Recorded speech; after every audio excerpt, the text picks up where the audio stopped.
Sí, ya me indicaron que me lo ponga acá. ¿Ya me escucha? ¿Sí? ¿Un poquito mejor?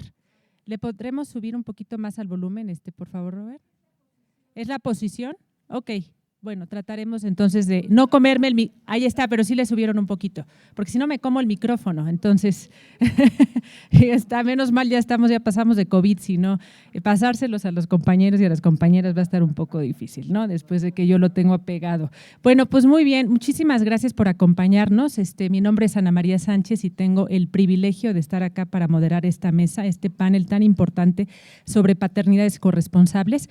Me acompañan aquí, está junto de mí Aide Zamorano, luego les pediré que cada uno y cada una se presenten porque lo hacen mejor ellas y ellos. También está José Luis Caballero, Patricia Mercado, Omar Estrada y Ricardo Bucio. Pues bienvenidos y bienvenidas a la Casa CEMEFI y vamos a iniciar pues pidiéndoles a quienes nos acompañan el día de hoy en esta maravillosa mesa de paternidades corresponsables con este tema que es muy importante, que por favor se puedan presentar. Antes de nada, quisiera también dar un encuadre un poquito también a este conversatorio, porque ustedes dirán, bueno, ¿por qué paternidades corresponsables? Bueno, porque sí, señores y señoras, jóvenes, los hombres dedican 11.5 horas contra las 24.1 horas a la semana, es decir, las mujeres le dedicamos más del doble de tiempo al cuidado de los niños y de las niñas. También tenemos, por ejemplo, cifras espeluznantes, como por ejemplo, a nivel global, solo 6% de los hombres, incluyendo padres, que no participan en el mercado laboral es porque se dedican a trabajos de cuidados en el hogar, pero esto en comparación con el 42% de las mujeres. Entonces, imagínense esa disparidad, esa gran diferencia que existe entre el 6 y el 42%. Y por último, para arrancar y calentar motores, porque así se trata de esto y vamos a tener una conversación durante estas 2 horas, no me van a escuchar a mí, van a escuchar acá a nuestros participantes. 4 de cada 100 niños son cuidados por sus papás en México, pero 4 de cada 100, o sea, imagínense nada más, nada. Entonces, ¿qué tal les parecen estas cifras? Entonces ustedes dirán, ahora sí es importante que hablemos de paternidades corresponsables. Yo creo que sí. En fin, entonces tenemos acá un micrófono en la mesa. Les voy a pedir que me ayuden para no quedarme sin micrófono, para poder medir bien el tiempo. Y le voy a pedir aquí a Aide que se presente y que diga Aide, Aide ya ha estado con nosotros y con nosotras acá en Casa CEMEFI. Aide, adelante. Muchas gracias. Gracias por la invitación. Buenas tardes a todas, todos, todes. Oigan, me siento súper poderosa en una mesa de paternidades. Es como cuando ves a puros hombres hablando de igualdad de género, ¿a poco no? Entonces, pues tenía que aprovechar que pues hay que hablar de las paternidades, porque si vamos a hablar de paternidades, tenemos que hablar de corresponsabilidad. Y eso está a años, a siglos, en materia laboral en México. Yo soy Aide Zamorano, conocida en las redes sociales como Mamá Godín, y trato de poner en la agenda pública la complejidad de cuidar y trabajar al mismo tiempo, entendiendo los cuidados como cuidados a las infancias, a las personas con discapacidad y a las personas adultas mayores, para que nos llevemos esa notita durante toda la mesa. No solamente estamos aquí abogando por las niñas y los niños, y bueno, un gusto y muchísimas gracias al CEMEFI por tomarme en cuenta para este foro y un gusto compartir con ustedes este espacio. Buenas tardes, yo soy José Luis Caballero, el papá de Lázaro. Pues me dedico a Derecho Constitucional, a Derechos Humanos en la vida profesional y desde hace 4 años soy papá de un niño maravilloso que me ha cambiado la vida, papá soltero, gay, ya maduro, así que pues todo eso me ha impactado mucho y es interesante y agradezco mucho esta tarde pues conversarlo. Gracias. Hola, yo soy Patricia Mercado, soy senadora en este momento. Yo participo en la Junta Directiva de la Comisión de Trabajo y Previsión Social y pues desde ahí, ¿no? Desde ahí hemos trabajado para impulsar una agenda laboral feminista y uno de los temas es precisamente cómo desde el ámbito del trabajo remunerado avanzamos para, digamos, para empujar esta corresponsabilidad entre los padres y las madres con respecto al cuidado de cuando nacen las criaturas hasta, digamos, hasta la adolescencia. Eso es, pues me presentaría así en este momento. Buena tarde, yo soy Omar Estrada. Muchas veces cuando me presento suelo decir que soy un estudioso del comportamiento humano y lo hago desde dos banderas. Por un lado, con Evidence Lab, que es una agencia de investigación de mercados y de corte antropológico que dirijo desde hace 23 años, y del otro lado, como cofundador de Tridente, una aceleradora de contenidos, de conocimiento de empresas y de causas. Y papá también de Patricio de casi 10 años, y desde hace 10 años he estudiado lo que implica las paternidades, porque hay una cifra que también parece espeluznante, como tú decías al principio, que es que no hay libros, no hay literatura, hay muy poco conocimiento enfocado para hablar de la paternidad, para hablar desde las voces también de los hombres que ejercemos la paternidad. He encontrado literatura de mujeres que hablan de cómo ser papá hombre. Entonces, no se ha escrito, hoy estamos por terminar y lanzar un primer libro para hablar de papás primerizos y una aventura que nunca termina. Y un gusto.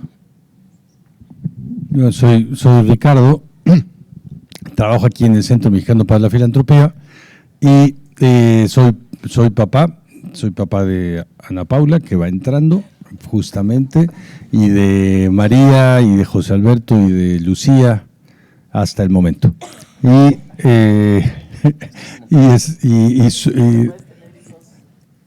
es que además paternar no es una relación biológica o legal, ¿no? O adoptiva, es una forma también de relación con el mundo, con el entorno, yo creo, el paternaje, y también hacia arriba. Yo creo que yo tengo, por ejemplo, en mi contabilidad hasta ahora tengo 5 papás, ¿no? Y mi papá fue presente siempre, pero tengo otras figuras paternas que yo creo que han hecho también un trabajo de paternaje conmigo, ¿no?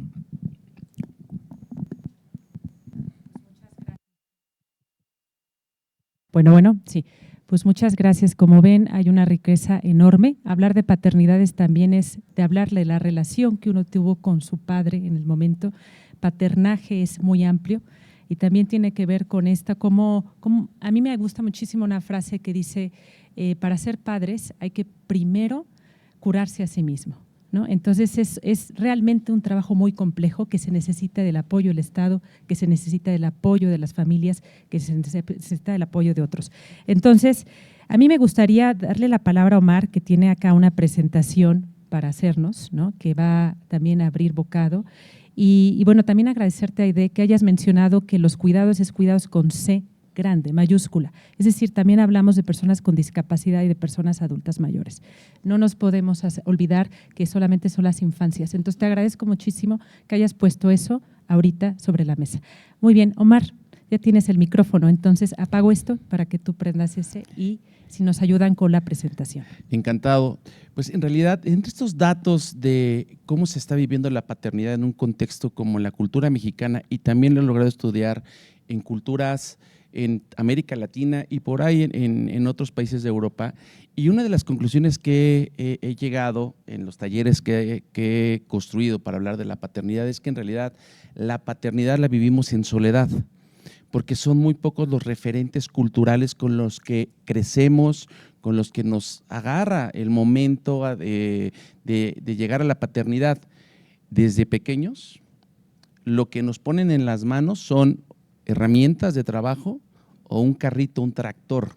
El mensaje que culturalmente nos dan desde pequeños es ser proveedores, y el rol que tenemos los hombres, y cuando llegamos al momento de la primera paternidad o ser papás primerizos, pues en realidad lo hacemos muy descobijados, los hacemos en soledad. Hay pocos cursos, hay pocos referentes literarios, y parte de esta información básica y escueta que hemos buscado, es que nos dimos cuenta que tampoco hay estudios para hablar de cómo somos los papás en México. Hay datos, hay algunas cifras como las que citaste, pero no hay un estudio.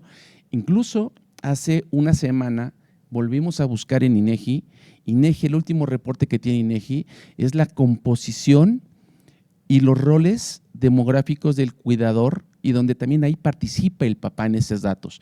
Y es un reporte del 2017. Nos dimos a la tarea de hacer una encuesta a nivel nacional con 350 casos para hablar sobre un dato que resaltamos, que es cómo se está representado legalmente la paternidad en México. Y no existe esa referencia. Lo más cercano es un permiso para paternar. Y el permiso para paternar tiene estos 3 datos. Lo primero es percepción. Es un permiso que puede quedar a consideración del empleador. No se está posicionando como un permiso que es un derecho laboral para todos los hombres que van a ser padres. Y es un permiso, no es una licencia. Evidentemente la licencia es por incapacidad, pero este permiso no está posicionado entre la mente de los hombres, no saben los hombres que existe. Y la otra, el patrón es el que tiene que pagar, es el obligado a pagar esa ausencia. Entonces, ¿qué pasa? Es una gran contradicción a lo largo de este ejercicio. Y parte del estudio, ¿qué otra cosa nos encontramos? Que solo el 50% de los hombres encuestados saben o tienen conocimiento que existe este derecho laboral de pedir tu permiso por paternidad, y es un permiso hasta ahora de 5 días. De los cuales ese 50% de los hombres que dice que sí lo conoce o que sí sabe que existe, solo de ese 50%, solo el 64% sí tomó el permiso. ¿Qué quiere decir? Que son menos de 150 personas ha tomado ese permiso, ¿no? Es muy poco. Y fíjense lo interesante de este estudio que también nos encontramos. Ese 36% de los padres que no conocen el permiso por paternidad sí usaron su tiempo. ¿Y qué usaron? Usaron el tiempo de vacaciones, de permisos especiales, incluso tenemos en cifras, en datos, que prefieren renunciar hoy día, y creo que la paternidad cambia antes de la pandemia y después de la pandemia. Antes de la pandemia, el rol del hombre para paternar era más lejano, de proveedor y de poco tiempo ejercido para la familia. En pandemia, todos aprendimos a reconfigurar la convivencia familiar. ¿Y qué implica con esto? Pues en realidad los hombres nos dimos cuenta que hoy quieres invertirle más tiempo a tu familia, hoy estás dispuesto a renunciar si es que no te otorgan este permiso, o es un momento tan especial que está revalorizado, y sí buscan los hombres hoy ejercer este derecho. Y es interesante ver que solo el 32% de los encuestados conocen y usan el permiso. Solo el 32% de los hombres que conocen el permiso lo usan, y un 51% no usó, más bien usó su propio tiempo. No está posicionado, lo que decía uno de los hallazgos, no tienen conciencia, no tenemos conciencia que existe este derecho laboral que está representado como un permiso. Y ojo, el 17% no tomó tiempo, ni sabía, no conocía y tampoco tomó tiempo para paternar los primeros 5 días o los primeros días de la llegada de su crío o su cría. Entonces, son datos que en realidad estamos encontrando también las referencias de cómo está construyendo cada uno de los jugadores de esta ecuación. El empleador, pues en realidad dice, pues está perdiendo productividad y además le está costando de su bolsillo que se ejerza ese derecho laboral. Y el hombre, el papá que está paternando, lo que dice es que le importa tanto su familia porque es su motor.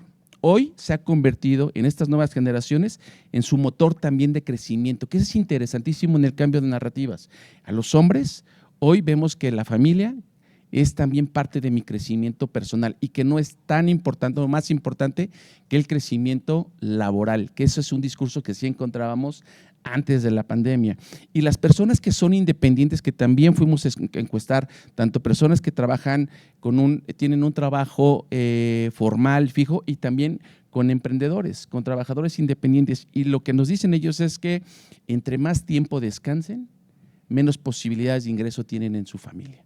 Entonces, esta contradicción de lo que hablábamos nosotros, tomar el permiso es un lujo y no es un lujo para todos, ¿no? Y hablábamos también de estos datos, de estas cifras, de, pues en realidad, quienes tomaban estos días, el 50% lo hacen como un permiso, lo piden como un permiso especial, 21% de las personas lo hacen como 21% piden vacaciones, 17% un permiso sin goce de sueldo y el 12% son muchas respuestas de prefiero no arriesgar mi fuente laboral.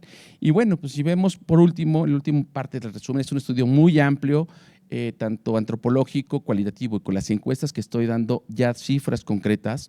Hoy los papás buscamos esta revalorización de sus prioridades. Fíjense qué interesante, ¿por qué buscan este permiso? Porque priorizan la familia frente al trabajo, porque quiero ayudar a mi pareja o quiero apoyar a mi pareja o quiero participar con mi pareja y solo el 10% quiere aprovechar el tiempo con el bebé. Lo que dice que también en esta reconfiguración de qué somos los hombres cuando paternamos, qué sabemos de ser papás cuando vamos a ser papás por primera vez, pues en realidad es ayudar, ser proveedores y no ser cuidadores del bebé. Eso se va aprendiendo conforme a la marcha. Así es. Gracias, Omar. Pues muy interesante, sobre todo aquello que dices que no hay referentes, ¿no? Y hay muy poca información de cómo es este paternar, ¿no? Un poco irrumpiendo en esos modelos que nos han enseñado, ¿no? Y que hemos internalizado y que no son necesariamente aquellos que queremos ahora continuar, porque no es así como queremos. Bueno, hay un par de preguntas que yo tengo para todas y todos ustedes y me gustaría empezar con José Luis Caballero. Esta primera pregunta es, José Luis, ¿qué implica para ti la paternidad corresponsable?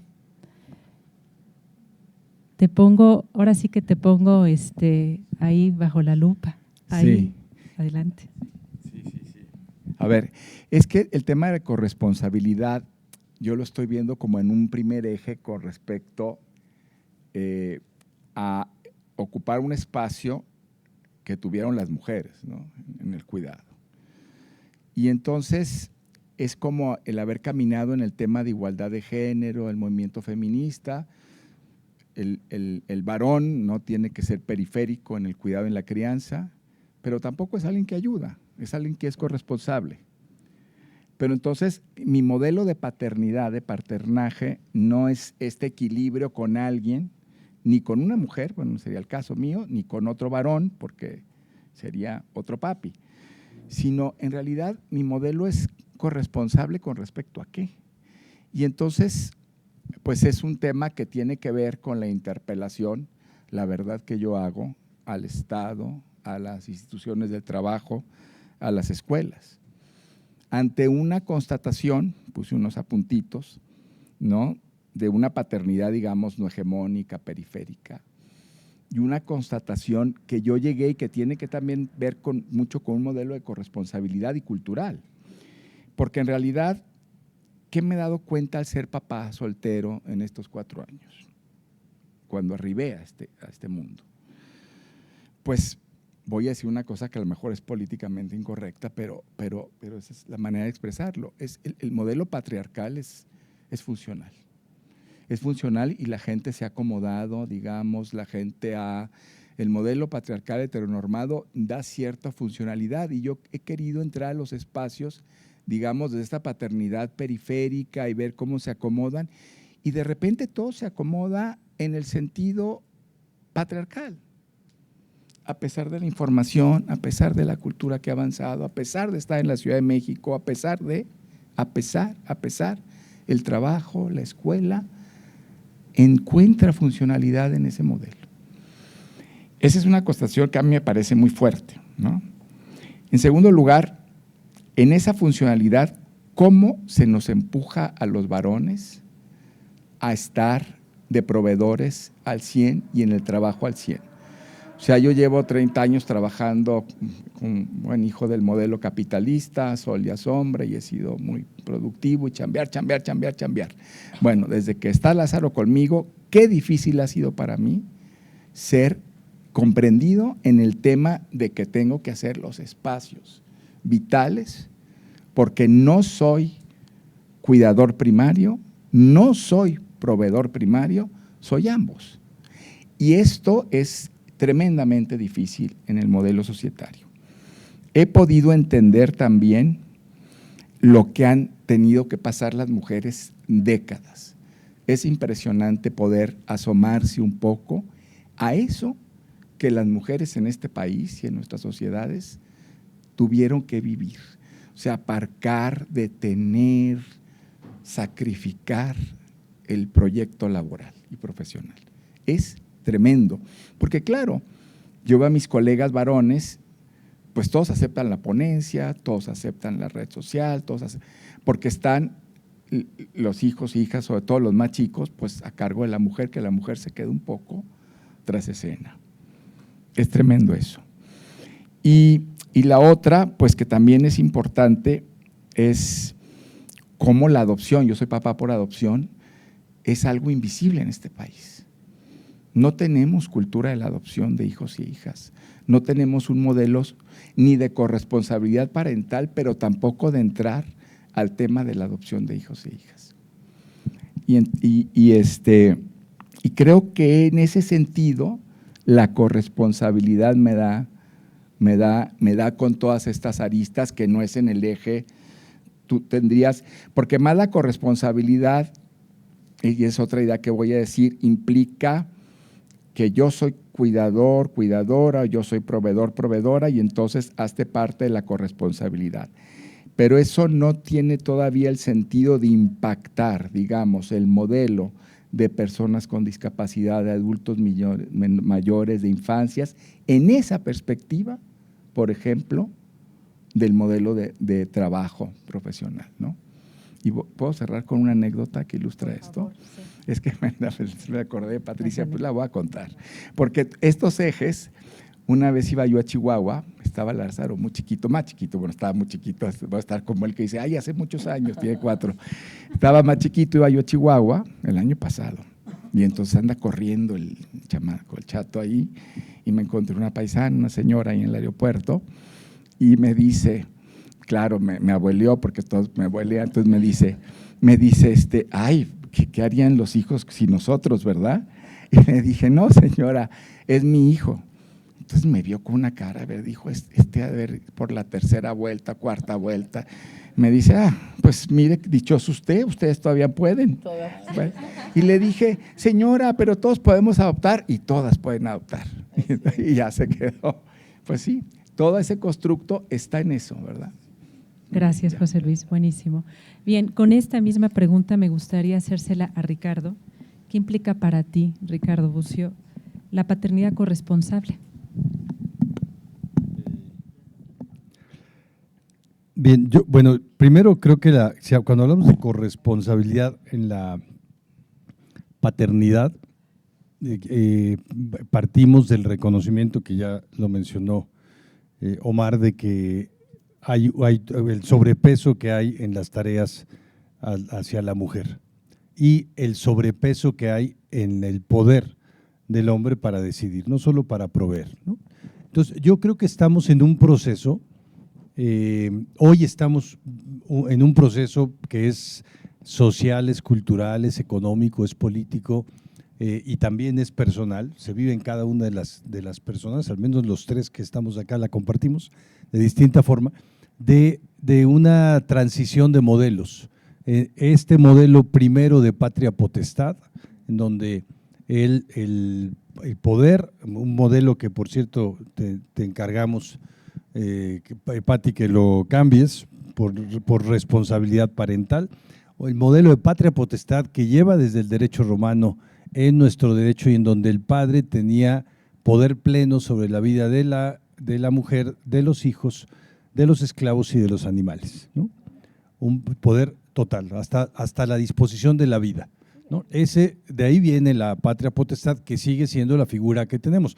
Ya no tenemos todas esas características, ya funciona hasta los 18 años, ya no hay esclavitud, etcétera, pero la perspectiva sigue siendo igual, patria potestad, que no tiene entonces esta perspectiva de responsabilidad, ¿no? De responsabilidad parental, que ya está, por ejemplo, en el derecho argentino y está cambiando el modo de relación de padres con hijos. Estamos también en una transición que mencionó José Luis sobre el tema de igualdad de género, ¿no? La desigualdad de género, que implica un mandato sexual de la división del trabajo y de la división de tareas, implica mandato cultural que tienen las mujeres de hacerse cargo de lo privado y de los hombres de hacerse cargo de lo público, pero que implica una desigualdad en el acceso a casi todo, a derechos y libertades muy claramente, y a partir, eso incluye toda la posibilidad de una vida adecuada, de un nivel de vida adecuado, etcétera. También estamos en la transición del adultocentrismo, de esta mirada exclusiva de decisión y de percepción de la vida desde el adulto a una mirada primero que reconoce a la niñez y a la adolescencia como sujetos de derechos, y que ahora en la Constitución está inscrita como el interés superior de la niñez, ¿no? Entonces, nuestra Constitución habla de patria potestad y al mismo tiempo habla del interés superior de la niñez, ¿no? Tiene ahí una contradicción grande. Estamos también en la transición de la crianza autoritaria, de la crianza violenta, de la crianza que requiere la parte de la violencia, de distintos tipos de violencia psicológica, económica, incluso sexual, como medio de educación de los hijos, ¿no? Y ahí los niveles que vemos son impresionantes, y lo que se desató también en la pandemia del uso de la violencia como un método educativo es tremendo, a la crianza positiva, a un modelo de crianza distinto, a un modelo de crianza que supone la presencialidad positiva, porque la crianza autoritaria y violenta también supone o tiene como una de sus expresiones la ausencia de la presencia del padre. Y también una transición de que esta relación de paternidad ha sido siempre vista como un asunto privado. Por eso, desde la patria potestad se podía disponer por la propia decisión del varón del destino de su familia, a un asunto público, ¿no? Que tiene que ver con un sistema de cuidados, ¿no? Entonces, creo que en todas esas estamos, y cada quien puede ver en su propia historia cada una de estas, ¿no? Se entrelaza el mandato sexual con la desigualdad de género, con la crianza positiva, con la manera en que todas las personas nos educamos en un ambiente machista, adultocéntrico, clasista. Uno puede no creer en eso, pero nosotros nos educamos todos en eso, y tenemos que hacer un proceso reeducativo que es permanente. Sí, Ricardo. Me gustaría ahorita que Aide nos platicara qué es para ti, qué implica las paternidades corresponsables. Gracias. Oigan, mi mamá dice que yo debería de traer un letrero que diga soy pedera profesional, porque pues me gusta armar pues la revolución, ¿no? Nací el 16 de septiembre, así que imagínense. Y bueno, vamos a empezar por el principio. Bienvenidos al patriarcado, a lo que todas las mujeres hemos vivido por siglos, a sacrificar nuestra carrera profesional. ¿Y qué creen? A mí sí me gusta empezar desde este lado. Y yo hablo golpeadito, por eso les decía la advertencia de mi mamá, no se lo tomen personal, yo así hablo, aquí está mi esposo, ¿no? Que por supuesto lo invité de, oye amor, tú y yo tenemos una corresponsabilidad, ¿no? Entonces es pues necesario que estés aquí, ¿no? Entonces vamos a dividir conceptos. Una cosa es cuidar, otra cosa es maternar o paternar y otra cosa es amar.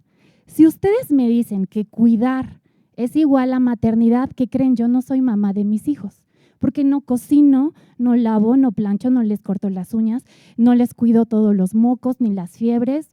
Entonces no soy mamá. Yo soy una mamá que lee, que juega, que baila, que canta, que acompaña, que les enseña. Soy la mamá buena onda, ¿no? Y también mi esposo. Esa es la corresponsabilidad, que nos quitemos, que desmaternalicemos los cuidados y desfamiliaricemos el cuidado. No podemos seguir ciclándonos en los conceptos de la división sexual del trabajo y no podemos seguir ciclándonos en el que es que yo como papá le ayudo a la mamá de mis hijos.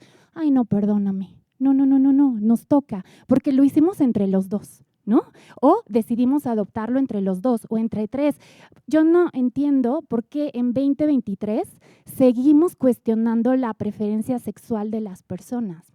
No importa si eres una familia homoparental, lesbomaternal, trans, la configuración que ustedes quieran, está bien. Lo que tenemos que resolver es cuidar a las infancias, cuidar a las personas adultas mayores, cuidar a las personas con discapacidad. Entonces, vamos a quitarle el título de paternidades y hablemos de cuidados corresponsables. Y claro, ahí tenemos que traer a la mesa a las empresas, que por eso hago el ranking de Mamá Godín. Omar, falta de confianza. Yo sé cuántos hombres son papás, porque el INEGI, yo le pedí los mismos datos hace 4 años y como no los tiene, pues yo me puse a hacer un ranking, ¿no? Porque dije, bueno, para incidir en política pública, porque pues esa es mi maestría, ¿no? En administración y política pública, dije, pues necesito datos. Cuando fui al INEGI a preguntar, oye, ¿en dónde estamos las mamás? ¿En dónde trabajamos? ¿Qué posiciones tenemos? ¿Tenemos 1, 2, 3 hijos? ¿Los tenemos antes, durante o después de trabajar? ¿Llegamos a la cima? ¿Nos quedamos en la base? ¿Dónde estamos? El INEGI son 30 millones de mujeres trabajadoras, 14 madres trabajadoras, ¿te sirve? ¿No? Entonces dije, ok, si quiero incidir en política pública, pues ¿qué creen? Hay que crear los datos. ¿Y qué nos encanta al sector privado? El CEMEFI lo sabe muy bien, los distintivos, ¿no? Los rankings. Entonces me creé el ranking de Mamá Godín, llevo 4 años haciéndolos, y les voy a decir cuántos papás tengo en la muestra de este año. Bueno, no necesito revisarlo. Somos 37% de mujeres en una muestra de 600,000 plazas. El resto son hombres. 1 de cada 14 plazas está ocupada por una mamá. 1 de cada 14 plazas. ¿Y eso por qué? Porque llegamos a las oficinas y nos preguntan, ¿Aide, tienes hijos? Sí. ¿Cuántos? 2. ¿Y quién te los cuida? Y ahí se terminó mi carrera profesional, ¿eh? O sea, y yo hoy soy muy afortunada, pero yo no soy estadística, ¿no? Yo les estoy hablando en la voz de una mamá Godín real que tiene un trabajo en una compañía que está establecida aquí en México, que tengo una posición global al frente de una inversión en 23 países y que coordino un equipo de 150 personas y que tengo a la mamá Godín porque quiero incidir en política pública, ¿no? Y le doy mucha lata a Patricia de, ya, por favor, las licencias parentales, porque tenemos que hablar de licencias parentales, ustedes lo dicen muy bien. Esos 5 días no hay presupuesto público asignado para ellos, no hay. Es a discreción del patrón. Para las mujeres nos confunden la maternidad con una incapacidad. También ahí hay que modificarle, senadora, porque ponen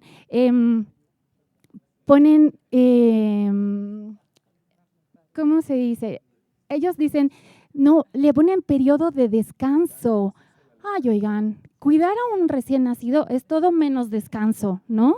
Entonces, hay muchas cosas, pero lo estamos trabajando. ¿Pero qué creen? No encontramos el dinero.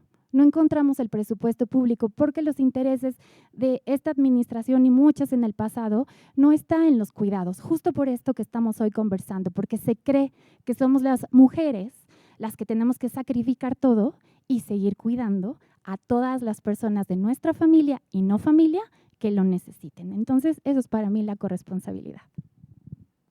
Gracias, Aide. Sí, nos vamos de descanso, ¿no? Hay que decirle a las mamás.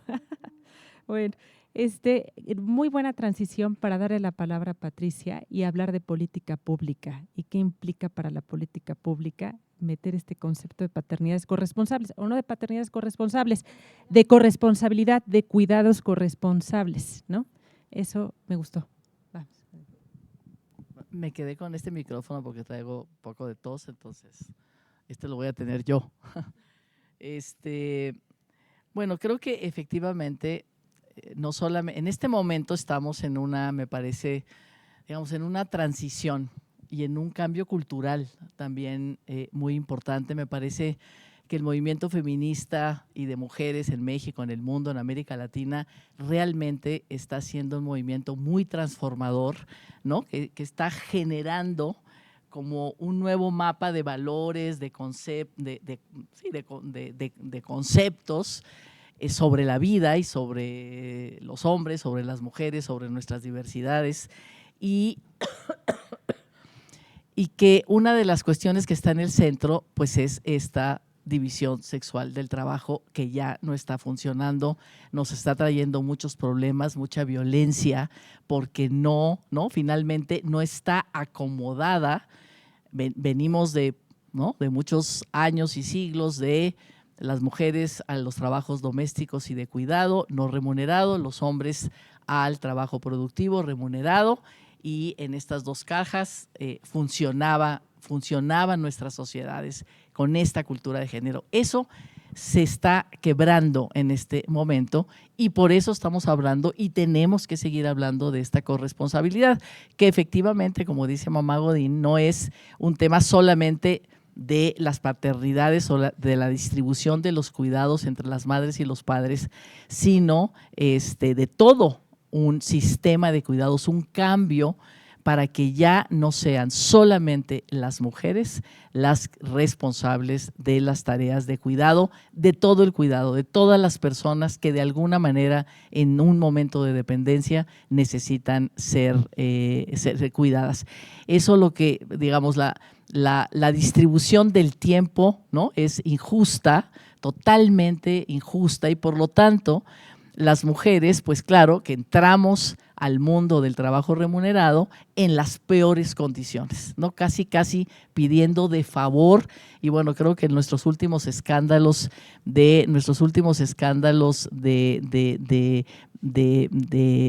aquí en México, ¿no?, de violencia y acoso en el mundo del trabajo, ¿no?, de cuates que ya las mujeres los han denunciado, tienen que ver con el trabajo, porque finalmente para poder acceder a un empleo, para poder acceder a un nuevo salario, a un ascenso, pues las peticiones son peticiones de favores sexuales para que esto se pueda hacer, ¿no? Entonces, es decir, por eso decía, todo esto lo estamos afortunadamente quebrando, y por eso el tema, y me da mucho gusto de verdad, que el tema de hay muchos temas de cuidado, pero aquí estamos hablando de las paternidades, ¿no? Y es uno de los temas que necesitamos cambiar en el funcionamiento de nuestras sociedades. Entonces, hace 30 años, más o menos, 30 años, que empezó la paridad en Europa, que se empezó a legislar la paridad. Entonces, claro, y en México también, ya tenemos la paridad en lo público, ¿no?, pero no tenemos la paridad en lo privado. O sea, ahora sí que hay una disparidad absoluta, es decir, no hay una responsabilidad del Estado frente a los cuidados, o no suficiente, ¿no? Y tampoco pues hay una distribución entre los padres y las madres del cuidado de las criaturas, tanto de recién nacidos, niños, niñas y los adolescentes. Entonces, digamos, esta división sexual del trabajo sigue muy arraigada, y decía, pues por supuesto que hay una situación de mucha violencia al interior de los hogares porque las mujeres no están, porque ya no están tan dispuestas, los hombres ya no pueden ser tan proveedores únicos y entonces ellas también son proveedoras y ahí tenemos situaciones, digamos, de mucho encuentro. Hay muchas cosas que están cambiando, que en este momento nos están doliendo y que en este momento que tenemos que trabajar para acomodarlas de otra manera. Yo les decía que hace 30 años, cuando llegó la paridad en Europa, las comunistas italianas en el Congreso en Italia propusieron una ley que se llamó era la ley para los nuevos tiempos de la vida y del trabajo. Exactamente lo que estamos discutiendo ahora, ellas lo propusieron hace 30 años, por supuesto no la ganaron ni nada de nada, pero una ley muy avanzada en su momento. Y una de las cosas que plantearon ahí era que habían llegado en paridad, pero que necesitaban una guardería en el Congreso, ¿no? Entonces, claro, pues los señores dijeron, no, ay, no, o sea, qué lata, ¿no? Qué lata las mujeres ya pidiendo guarderías aquí. Y entonces lo que hicieron ellas fue varias sesiones al inicio de esas legislaturas, llevaron niños propios prestados de afuera, ¿no? Que corrieran ahí por el Congreso y tal, bueno, hasta que lograron que eso sí se pusiera el tema de las guarderías. O sea, es decir, no hay por eso fue tan fácil quitar las estancias infantiles y no pasó nada. Por eso fue tan fácil quitar las escuelas de tiempo completo y no pasó nada, ¿no? Porque finalmente, ¿no? Estos, digamos, el patriarcado encarnado en muchos de estos hombres que finalmente toman estas decisiones, tanto en el Congreso como de política pública, pues finalmente es como, pues no exageren, ¿no?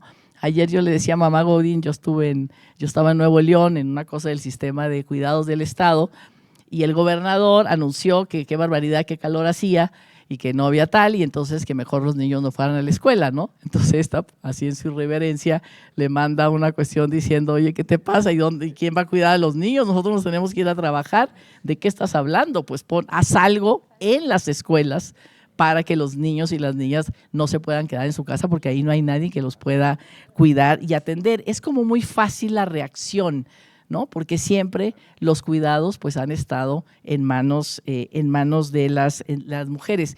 Y además esto que yo decía de cómo se está violentando, estas dos legislaciones, la de 3 de 3 y la otra del Código Civil en materia familiar, sobre los padres, digamos, el lenguaje sí fue padres, fue un lenguaje masculino, ¿no? Que fue toda una discusión porque los hombres querían que se pusieran personas. Nos dijimos, no vamos a poner personas ahorita, vamos a poner los hombres. Después sí, más adelante sí, en este momento no, ¿no? Entonces, el tema de que si hay morosidad en el pago de pensiones, entonces no hay pasaporte, no hay licencia. No sé si ustedes han tenido experiencias, pero muchas estamos teniendo experiencias de saber que ya le habló la pareja a la chava y le dijo, oye, pues qué onda, vamos a ponernos de acuerdo. O sea, sí hay una, ¿no? Y la 3 de 3, además de que no puede ser funcionario público, o sea, se tiene que llegar hasta ¿no? Hasta la sanción, porque realmente hay una situación muy límite, ¿no? Muy límite de que no se está asumiendo esa corresponsabilidad. Si tengo una criatura, puedo seguir o no en esa pareja, pero sobre la criatura yo tengo responsabilidades como uno de los padres de esta criatura. Entonces, me parece que por eso es importante hablar de esta corresponsabilidad, que es sobre todo las tareas de cuidado. Por eso hablamos del Sistema Nacional de Cuidados, que por supuesto que está abajo de la mesa. No hemos podido saber quién lo detiene. Discutan con nosotras. ¿Quién dice que no? Pero en la mesa. ¿Por qué no sale? Si está ahí la propuesta, si ya la presentamos, si ya queremos discutir, igual la de permisos paternos. Tenemos más de 2 años que votamos en la Comisión de Trabajo, por lo menos 4 semanas, ¿no? 4 semanas de paternidad. Hablando con los empresarios, ¿son ustedes? ¿Ustedes están deteniendo las 4 semanas? Porque efectivamente el costo es para el sector, para el patrón. No es licencia, no es seguro social, es permiso, es a cargo de la empresa, como son los 5 días que hay en este momento.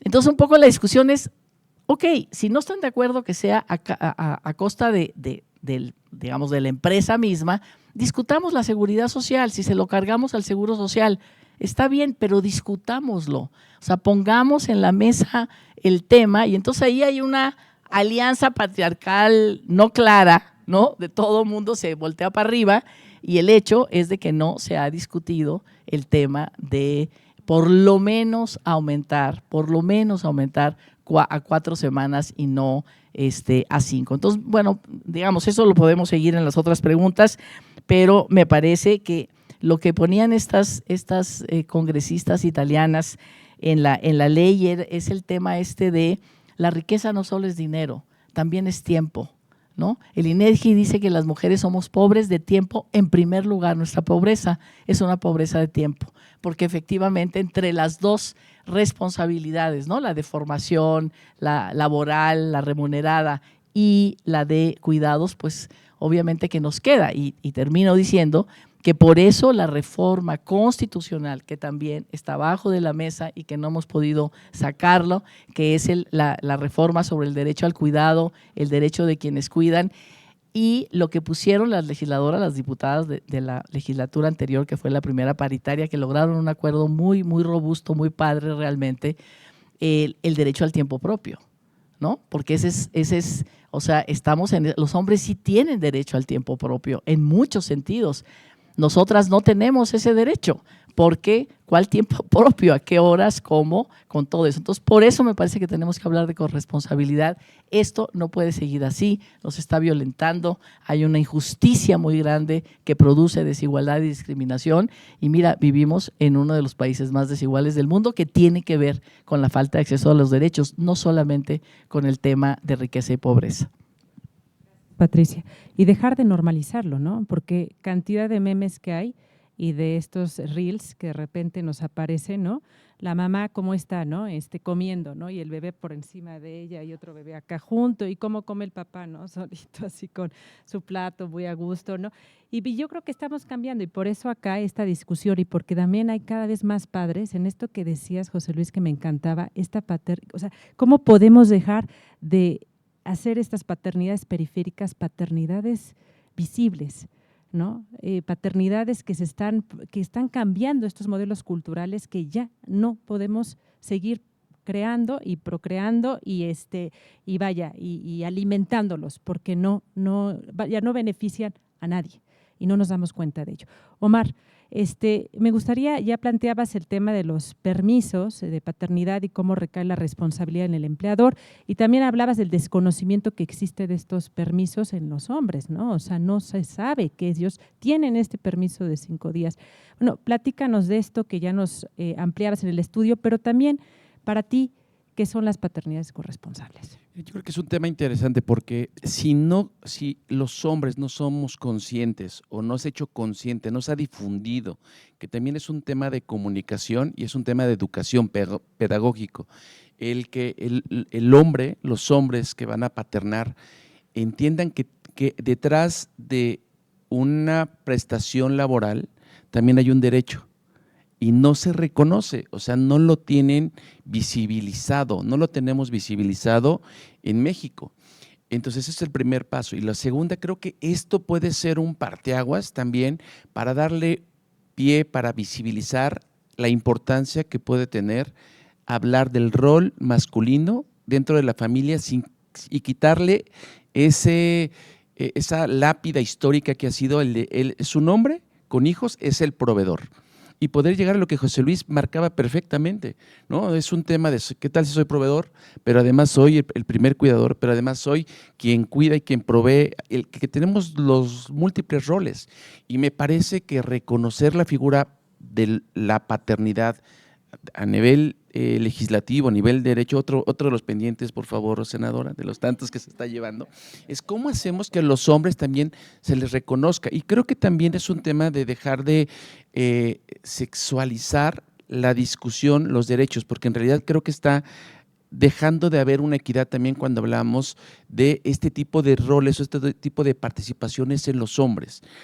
O sea, entiendo la lucha histórica que se ha hecho y con mucha justicia, ya lo hablaba tanto Ricardo como todos sobre hablar, oye, estamos en un mundo heteropatriarcal que además sí es molesto para todos, hasta para muchos de los hombres. Yo recuerdo cada vez que llega el mes de marzo y cuando hace 5 años empezó a protestar y decir, oye, yo sentía un lamento como hombre, todas las ofensas o todo lo que significaba esa marcha, ¿no? Para hablar de, oye, ¿qué hago? ¿Cómo me retracto a nombre de todos los hombres?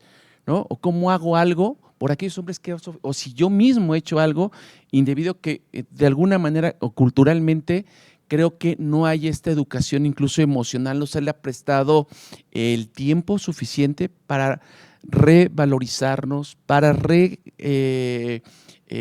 configurar los valores, las relaciones entre hombres y mujeres. Y yo creo que, y parte de esta discusión, lo que yo quisiera demandarles es, ¿en qué momento hablamos también de las emociones, del cariño? Y yo cada vez que hablo sobre esos temas con hombres, les digo, creo que cuando eres papá, es el primer momento donde nos regalamos un espacio de ternura a nosotros mismos. Y un efecto que yo veo es que a los hombres nadie nos habla para hablar de la paternidad. Y nadie nos habla para hablar de nuestras emociones. Muchos de estos diálogos, estos talleres que doy, yo les pongo, hay un capítulo donde les digo, hablemos de nuestros hombres, hablemos de esos referentes culturales que nos han formado, papá, abuelos, tíos, amigos, amigotes, que hacen que pues, expresemos, que tengamos esos referentes, pero no se ha intervenido en cómo nosotros construimos la forma de masculinizar, la forma de vivir el día a día y la forma en cómo llegamos como padres. Eso creo que es un tema que no lo veo, no lo he leído y me parece que es importante entre estas pendientes de discusión, es hablar un poco también, recuperar también la voz de los hombres en estas discusiones. Muchas gracias. Fíjate que me tocó moderar por azares del destino, bueno, por algunas situaciones este panel, y siempre se emociona al hablar de paternidades. Entonces, te agradezco que hayas tocado ese tema porque yo creo que tenemos que romper con la atrofia emocional.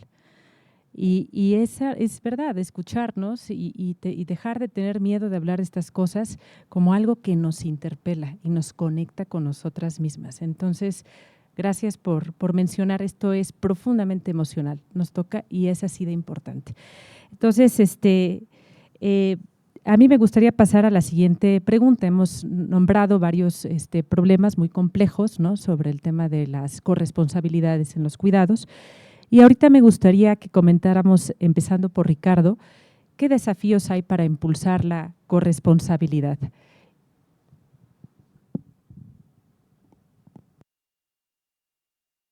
Un prócer de la patria recientemente conocido diría, ¿y yo por qué?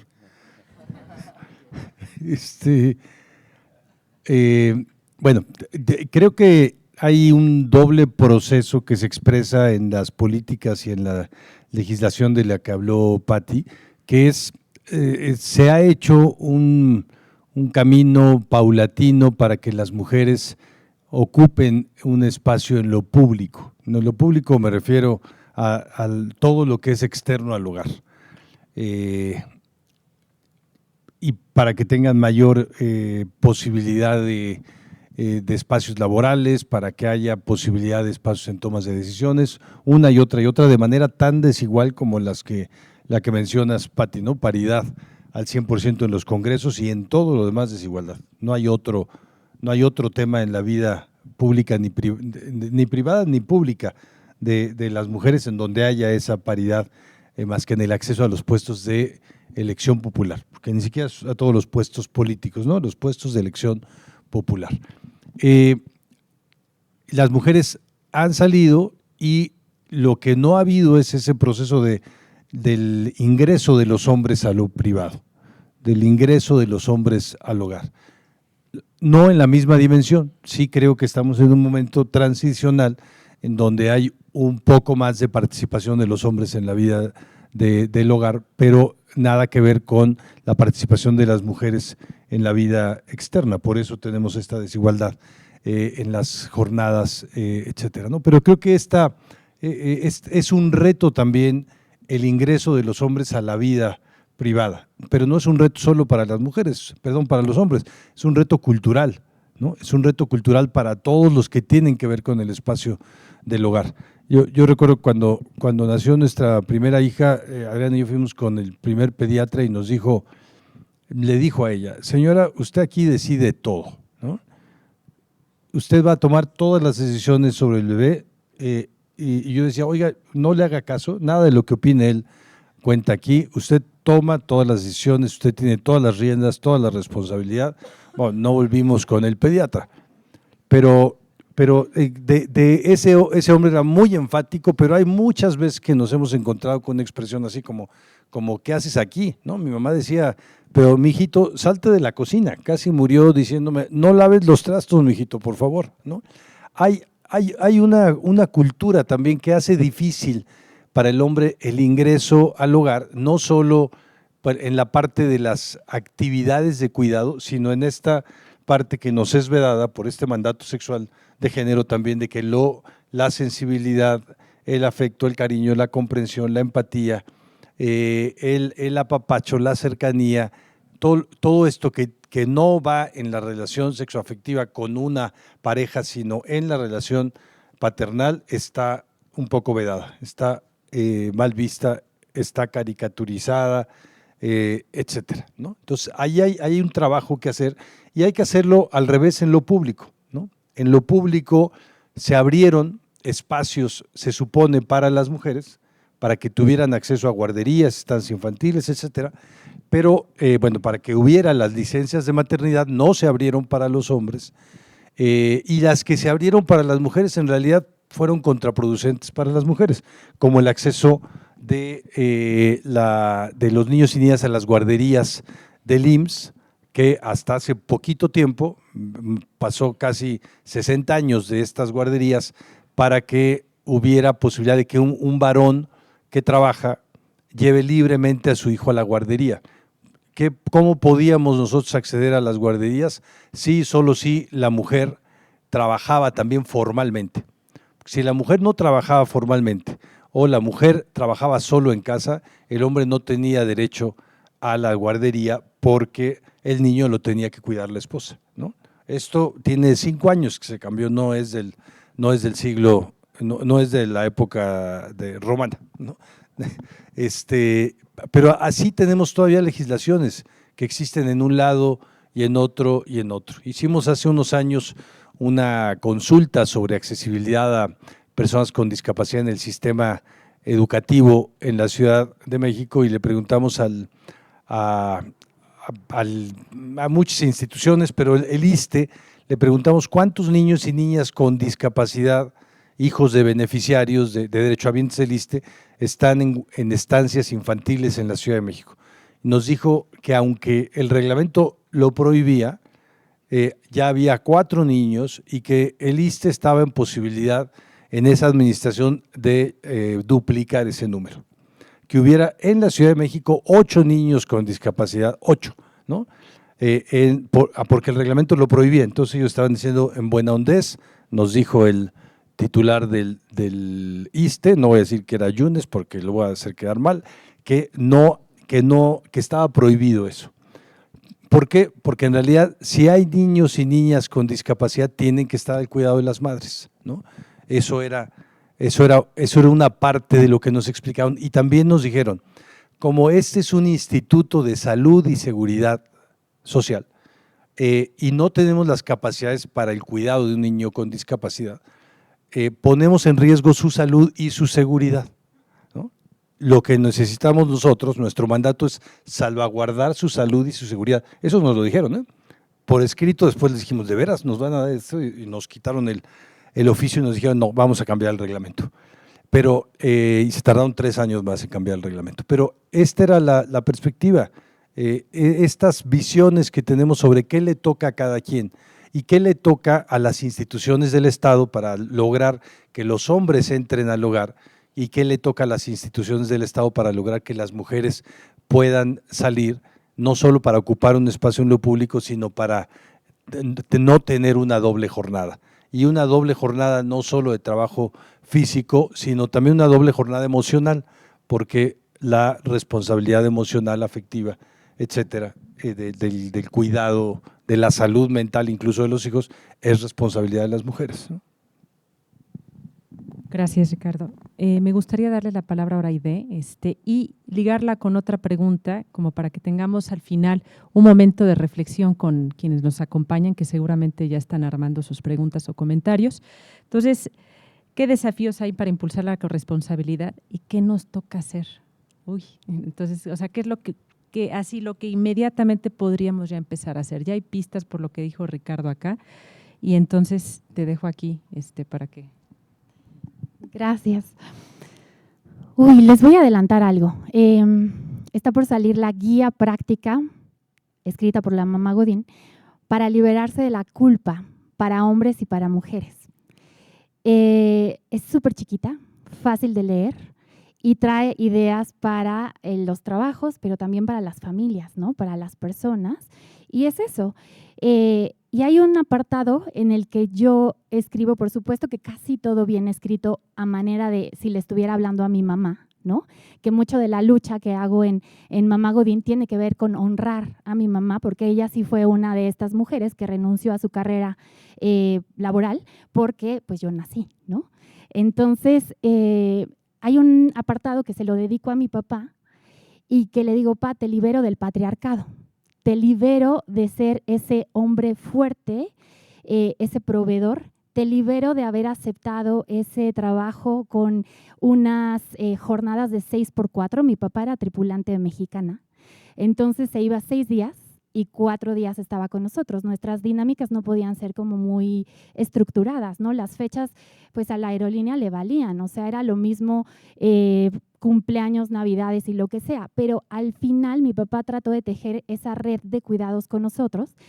Yo estuve hace muy poquito, 6 semanas fuera de la oficina por un tema de salud y fue mi papá quien ejerció los cuidados, ¿no? Porque pues mi esposo tiene un trabajo de tiempo completo y no hay un permiso para cuidar en este país. Iván levantó la mano y dijo, oye, necesito estar con mi esposa, ¿no? Pero pues, ¿cómo crees? Si pues la esposa se sabe cuidar sola, ¿no? Porque las mujeres lo saben todo, ¿no? Incluso de salud mental y no sé qué tanta cosa. Pues total que no conseguimos ese permiso, no hay nada en la Ley Federal del Trabajo. A la Ley Federal del Trabajo le importa más que cuides pues como que la computadora y todo lo que te asignan para hacer tu trabajo antes que cuidar a tus familias, ¿no? A tus familiares más bien. Si se me traba la lengua es justo por eso, ¿no? Porque traigo un tema de salud y bueno, por supuesto que traigo medicamentos encima. Entonces fue mi papá quien estuvo ejerciendo ese tema de cuidados, quien me llevaba a todos lados, a mis consultas, y esa es la paternidad que estamos buscando, el acompañamiento, el que cuando yo le dije, pa, tengo mucho miedo de esto, fue de, tranquila, y me sentí otra vez como la niñita de 7, ¿no? Cuando tenía fiebre, y que mi papá le tocaba estar conmigo y cuidándome la fiebre, ¿no? O que yo le decía, ¿me acompañas porque tengo que vomitar y me da miedo vomitar, ¿no? Entonces, hay que honrar esas partes, los liberamos del cuento, ¿no? Los liberamos de ser los fuertes, los proveedores, los que… el reporte global de riesgos y la OMS tiene estadísticas muy fuertes. Hay un hombre que se quita la vida cada 20 minutos alrededor del mundo, justo por el patriarcado, justo porque… Oye, y si se queda sin trabajo, se cae toda la estructura, ¿no? Familiar, o deja sin trabajo a todos los que trabajan en tu oficina, ¿no?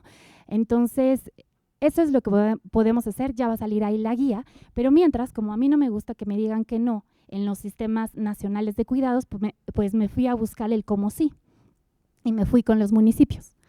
Entonces, pues ahí dije, ¿cómo le hacemos un sistema de economía igualitaria? Así le pusimos, ¿no? Para que la gente no se confunda con los cuidados y estas cosas. Y quien nos abrió las puertas, a mí no me parece casualidad que haya sido Quintana Roo, ¿no? Quintana Roo fue quien primero dijo que sí.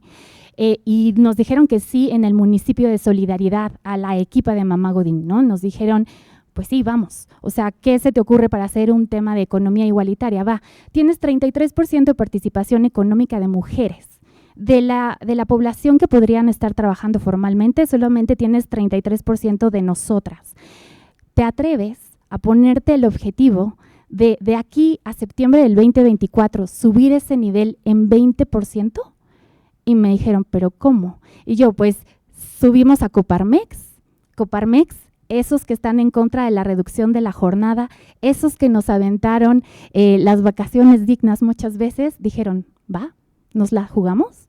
Está arriba ya Coparmex Riviera Maya, está arriba, por supuesto, la congresista local, ¿no? Estefanía Mercado también.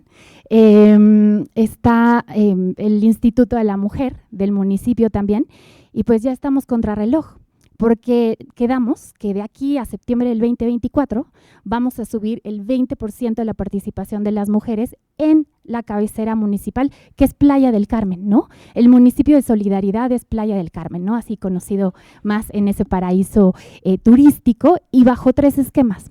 1, identifícate todos los espacios que ya tienes habilitados como centros de cuidados.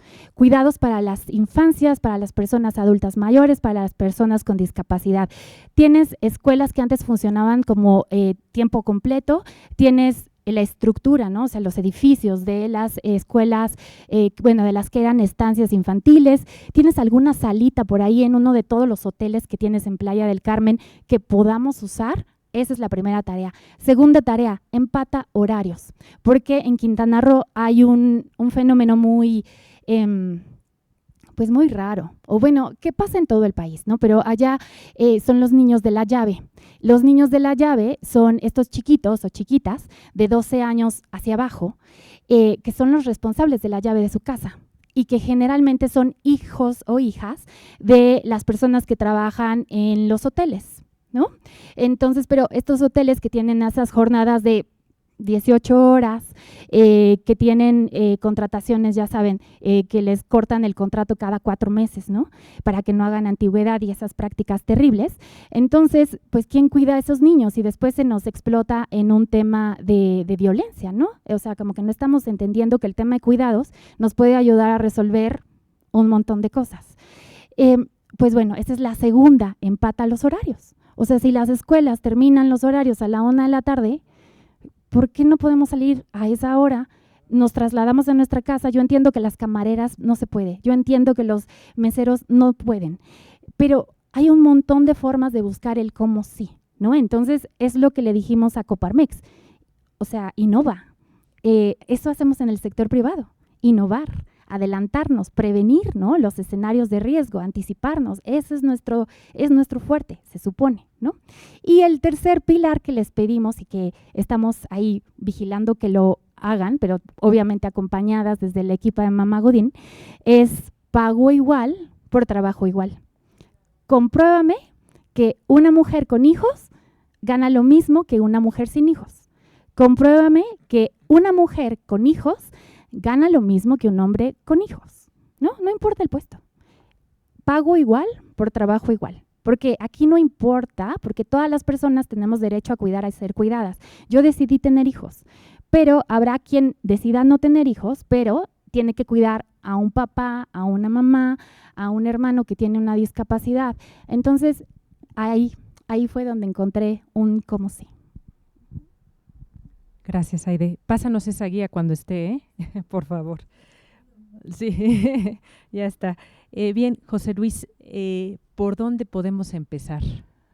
A ver si... ¿Por dónde podemos empezar? Es que, a ver, yo lo estaba reflexionando, escuchándoles. Pues el primer tema, pues, es el tema legal institucional, ¿no? Es decir, ya escuchaba a Patricia. Patricia ha sido una persona que ha luchado muchísimo por esto y que, pues, todo el segmento que deberíamos tener muy claro como base, ¿no? Vacaciones dignas, licencias de paternidad, no los ridículos 5 días, desde luego, un sistema de cuidados. Es decir, si hay un piso también normativo, institucional que permita generar este cambio, pues es importantísimo. Y a mí fíjense qué interesante y qué simbólico, porque el derecho siempre se queda atrás. El derecho es una estructura súper impermeable a los cambios y además padece, ¿no? Patricia dice, bueno, ¿por qué no ponen en la mesa sus intenciones a los empresarios? Pero los empresarios no ponen en la mesa porque implica discusión con el Parlamento y diálogo. Pues no, se evade y el derecho siempre se queda a la saga y necesita entonces una voluntad política de un liderazgo, digamos, que salió, y pienso en el Poder Judicial de la Federación, ¿no? Que ahorita el Poder Judicial de la Federación tiene licencias de 3 meses, no distingue maternidad por parto de adopción y no distingue maternidad y paternidad para efecto de estas licencias. 3 meses, todo el mundo al parejo. Pero necesitamos voluntad política de alguien que diga, yo me comprometo con esto. Lo otro es empezar a jalar al derecho, que el derecho de por sí ha sido patriarcal y masculino y luego no le ayudamos para que pueda lanzar en esto que está diciendo la innovación. Entonces es un tema que yo creo que sí nos urge, pues, generar un piso parejo y empezar a pensar en esto. Y en segundo lugar, que digamos es lo que pensaba desde el principio, no, la corresponsabilidad tiene que también que ver con meter, digamos, a las experiencias de cuidado, la infancia, las personas con discapacidad, las personas adultas mayores, meterlas, insertar estas experiencias y generar una corresponsabilidad también de las instituciones, de todas. Yo el año pasado fui a España, bueno, a esta experiencia, me fui a un congreso, aquí están la familia Museo Pérez, que me ayudaron a cachar a mi hijo en parte de esa experiencia, que me fui a España a un congreso, me fui solo, lo dejé. Yo he escuchado muchas veces de viajes de papás o de mamás que se van, y entonces les pregunto, bueno, te fuiste, pero ¿con quién lo dejaste? Pues con el papá, o se fue la mamá, el papá y lo dejó con la mamá, pero yo lo dejé a Lázaro y me fui. Y entonces yo estaba muy angustiado y veía cómo en el Congreso pues sí había corresponsabilidad en el sentido de que ya fue la académica, una académica que aprecio mucho de la UNAM, y vio la ponencia en este Congreso Internacional. Ya no es un Congreso Internacional de señores, donde los señores hablaban. Yo me acuerdo los de la barra de abogados a finales de los 90, era tremendo, ¿no? Los señores decían las cosas importantes y las señoras iban de acompañantes para los tours. No había ninguna mujer en las ponencias. Bueno, salto cuántico, la colega era la ponente y el esposo estaba con las hijas ahí en Madrid. Pero yo decía, bueno, y cuando uno no viene con la otra persona, cuando no hay otra persona, no hay pareja, ¿qué se hace? Y entonces una colega que es maravillosa, Daniela Salazar, que es una magistrada de la Corte Constitucional de Ecuador, me decía, José Luis, no tendríamos que estarnos preocupando por esto. El Congreso Iberoamericano de Derecho Procesal Constitucional, maravilloso, tendría que tener una partida presupuestal, a ver cómo le hace, para generar un espacio de cuidados, para que las personas que están aquí hablando puedan traer hijos e hijas y puedan sentirse a gusto y puedan sentirse sin esa angustia. Porque ese es el segundo aspecto. ¿Por qué las instituciones privadas, públicas, las escuelas, también en esto que decías de los horarios, las empresas, las universidades, tenemos que empezar a crear conciencia de incorporar esa perspectiva y de incorporar presupuesto, sí, claro, y de incorporar tiempo, de meterle lana de verdad, para generar un sistema mucho más coadyuvante, diríamos en ese sentido. Claro. Por ahí va la cosa. Gracias, José Luis. Y aquí me gustaría pasarle el micrófono a Patricia, por favor, si esa transición de la corresponsabilidad de institucionalidad.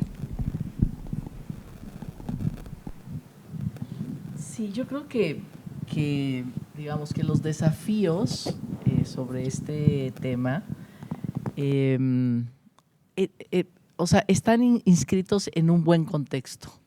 Me parece que digamos, la relación con el trabajo es una relación que está cambiando, ¿no? El trabajo remunerado que definía la masculinidad de un hombre macho, digamos, en el sentido biológico del término, el poder ser proveedor, ¿no? Y efectivamente su vida pues era la calle, no la casa, ¿no? Entonces, me parece que esto está cambiando. Para mí, y yo creo que si ustedes siguieron la discusión, seguramente algunos sí, en el sentido de las vacaciones, de doblar las vacaciones, o sea, cómo lo que había atrás era como esta nueva valoración del tiempo de mi vida, ¿no? Del tiempo de mi vida, y no estoy dispuesto a o sea, como que las nuevas generaciones y muchas, digamos, de hombres también, que entraron en esa discusión, es efectivamente necesitamos esas vacaciones porque mi relación con el trabajo no es vivo para trabajar, trabajo para vivir, y a eso estoy dispuesto, pero no vivo para trabajar, ¿no? Entonces, como que esos valores de la masculinidad están cambiando, ya no se definen muchos hombres, no digo que tenemos 11 feminicidas diarios, ¿no? O sea, no digo que todos, y realmente también, digamos, ese odio hacia las mujeres que tiene que ver pues también con el odio a su propia imposibilidad, ¿no? Que no es para justificarlos, pero digamos hay ahí una situación que decía, ¿no? Todavía como de mucho dolor de cómo vamos a acomodar esta nueva forma de ver la vida. Entonces, digamos, los desafíos están ahora sí que más cerca que lejos de poder, ¿no? De poderlos alcanzar y de poder cambiar esta relación con los hombres, con las criaturas que procrean, ¿no? Entonces, y además, la corresponsabilidad efectivamente me parece que se puede acelerar en un momento donde estamos peleando efectivamente la construcción de una infraestructura de cuidado, ¿no? Por eso es muy importante el tema de las escuelas de tiempo completo con comida caliente en la casa, en la escuela.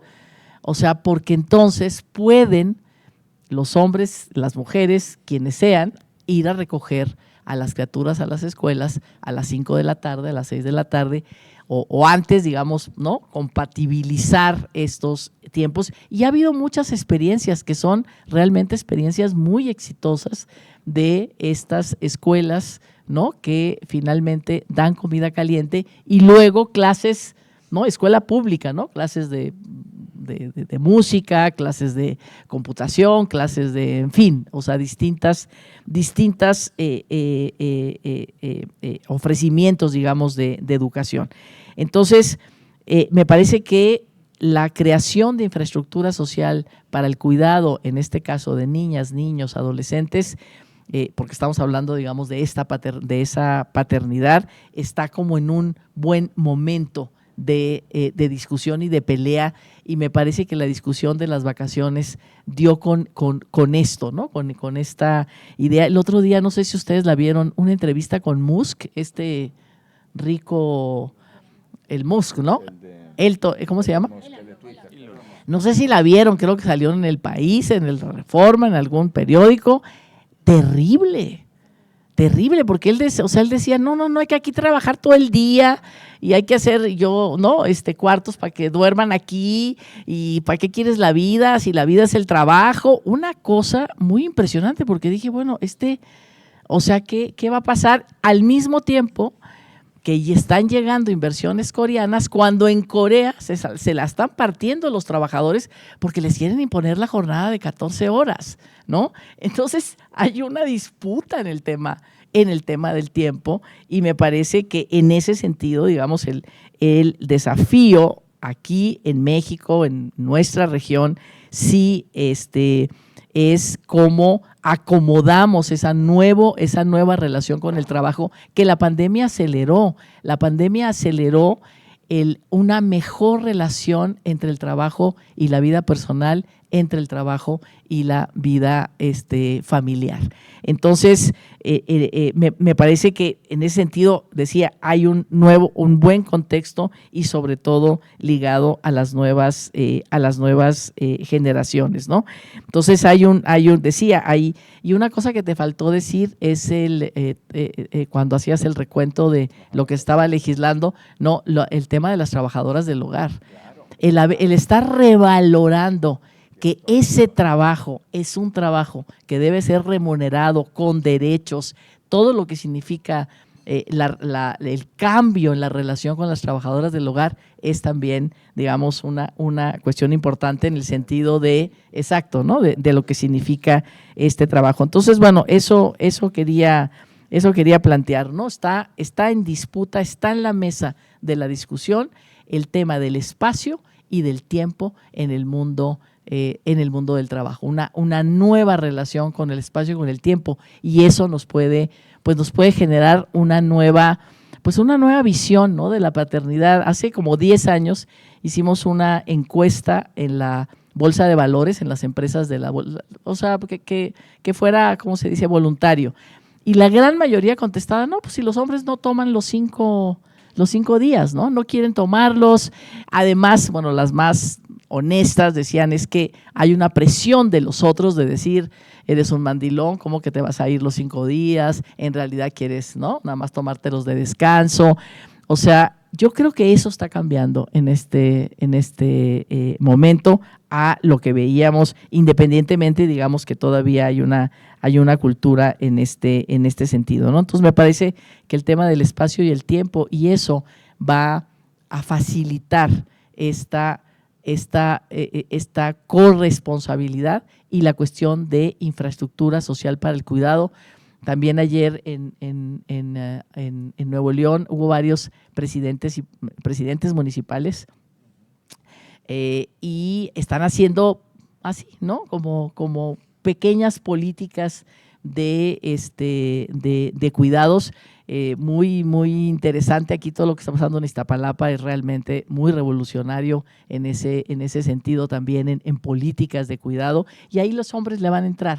Qué bueno que lleguen, porque como ahora sí van a llegar, pues ahora sí podemos construir toda esa inversión en infraestructura para el cuidado y sobre todo el sistema educativo para lograr estas escuelas de tiempo completo con comida caliente. Creo que eso va a revolucionar muchísimo la posibilidad de que los hombres y las mujeres, los padres y las madres, digamos, de cualquier tipo de familia, puedan asumir la responsabilidad de los cuidados una vez que salen los hijos de la escuela. Gracias, Patricia. Omar, ¿qué desafíos ves y cómo empezamos, ¿no?, a abordar esos desafíos? Si es que pareciera que no, Ricardo.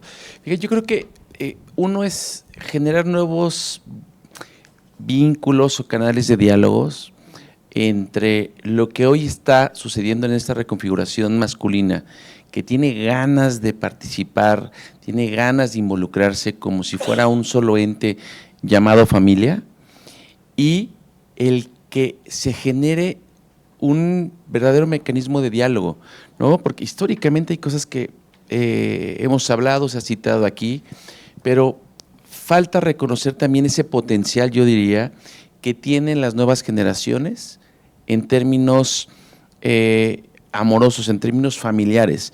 En esto que citaba la senadora, para hablar cómo está reconfigurándose la noción de tiempo, la noción de familia, la noción de economía y la noción de participación de los padres que se quieren involucrar cada vez más. Y yo creo que habría que poner atención en lo que nos dejó la pandemia en términos de esta relación o esta participación de los hombres. Yo lo que leo, entrevistando constantemente a hombres, estando en diálogo con ellos, escuchando esta narrativa, es que creo que nadie en ningún lugar, en ningún momento me ha dicho cómo hacerlo distinto a como yo lo veía con mis padres. Entonces creo que es ahí donde se puede sembrar ciertas semillas. Si ven en la encuesta hay un dato donde les preguntamos, ¿dónde te preparas para ser padre? Y cerca, si no mal recuerdo, aquí lo tengo, que es el 85% se prepara en internet.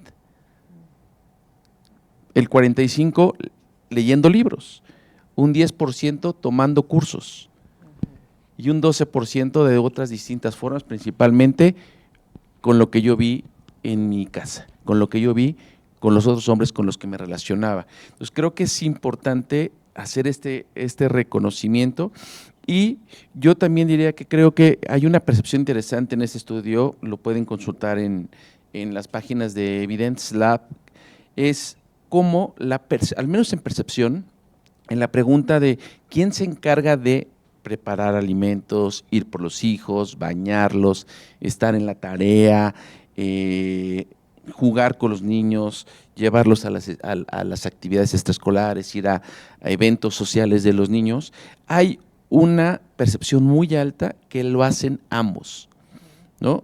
Al menos los dos participamos.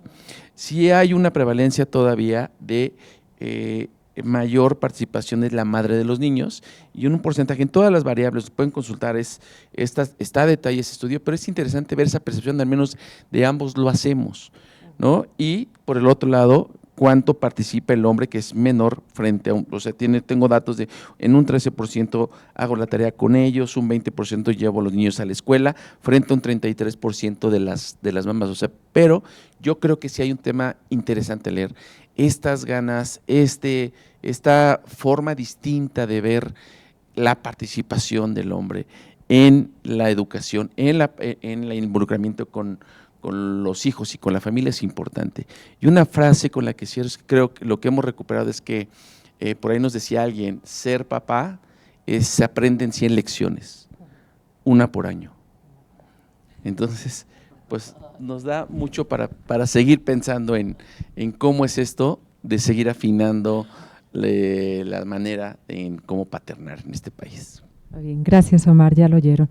Entonces, ahorita me gustaría abrir el piso para que pudieran hacer preguntas, comentarios, entonces tener unos 10 minutitos, seguramente habrá reflexiones por ahí y me gustaría que si alguien ahí valiente puede platicar. A ver.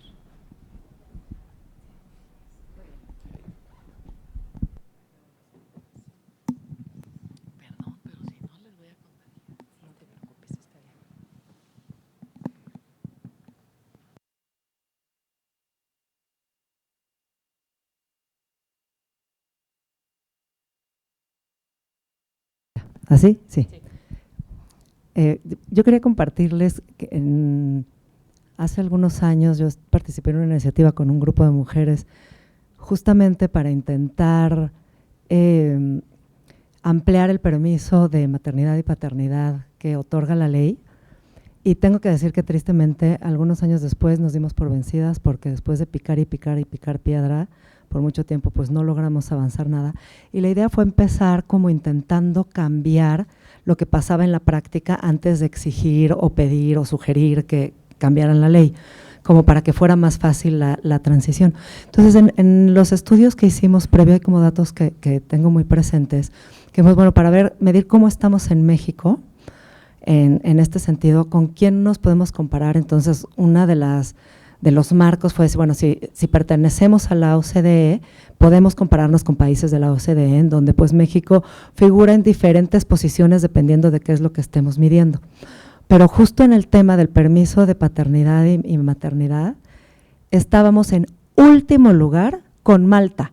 O sea, Malta y México teníamos el mismo permiso, todos los demás países, obviamente unos nos superaban por mucho, ¿no? Los escandinavos, Europa, pero todos los demás países nos superaban.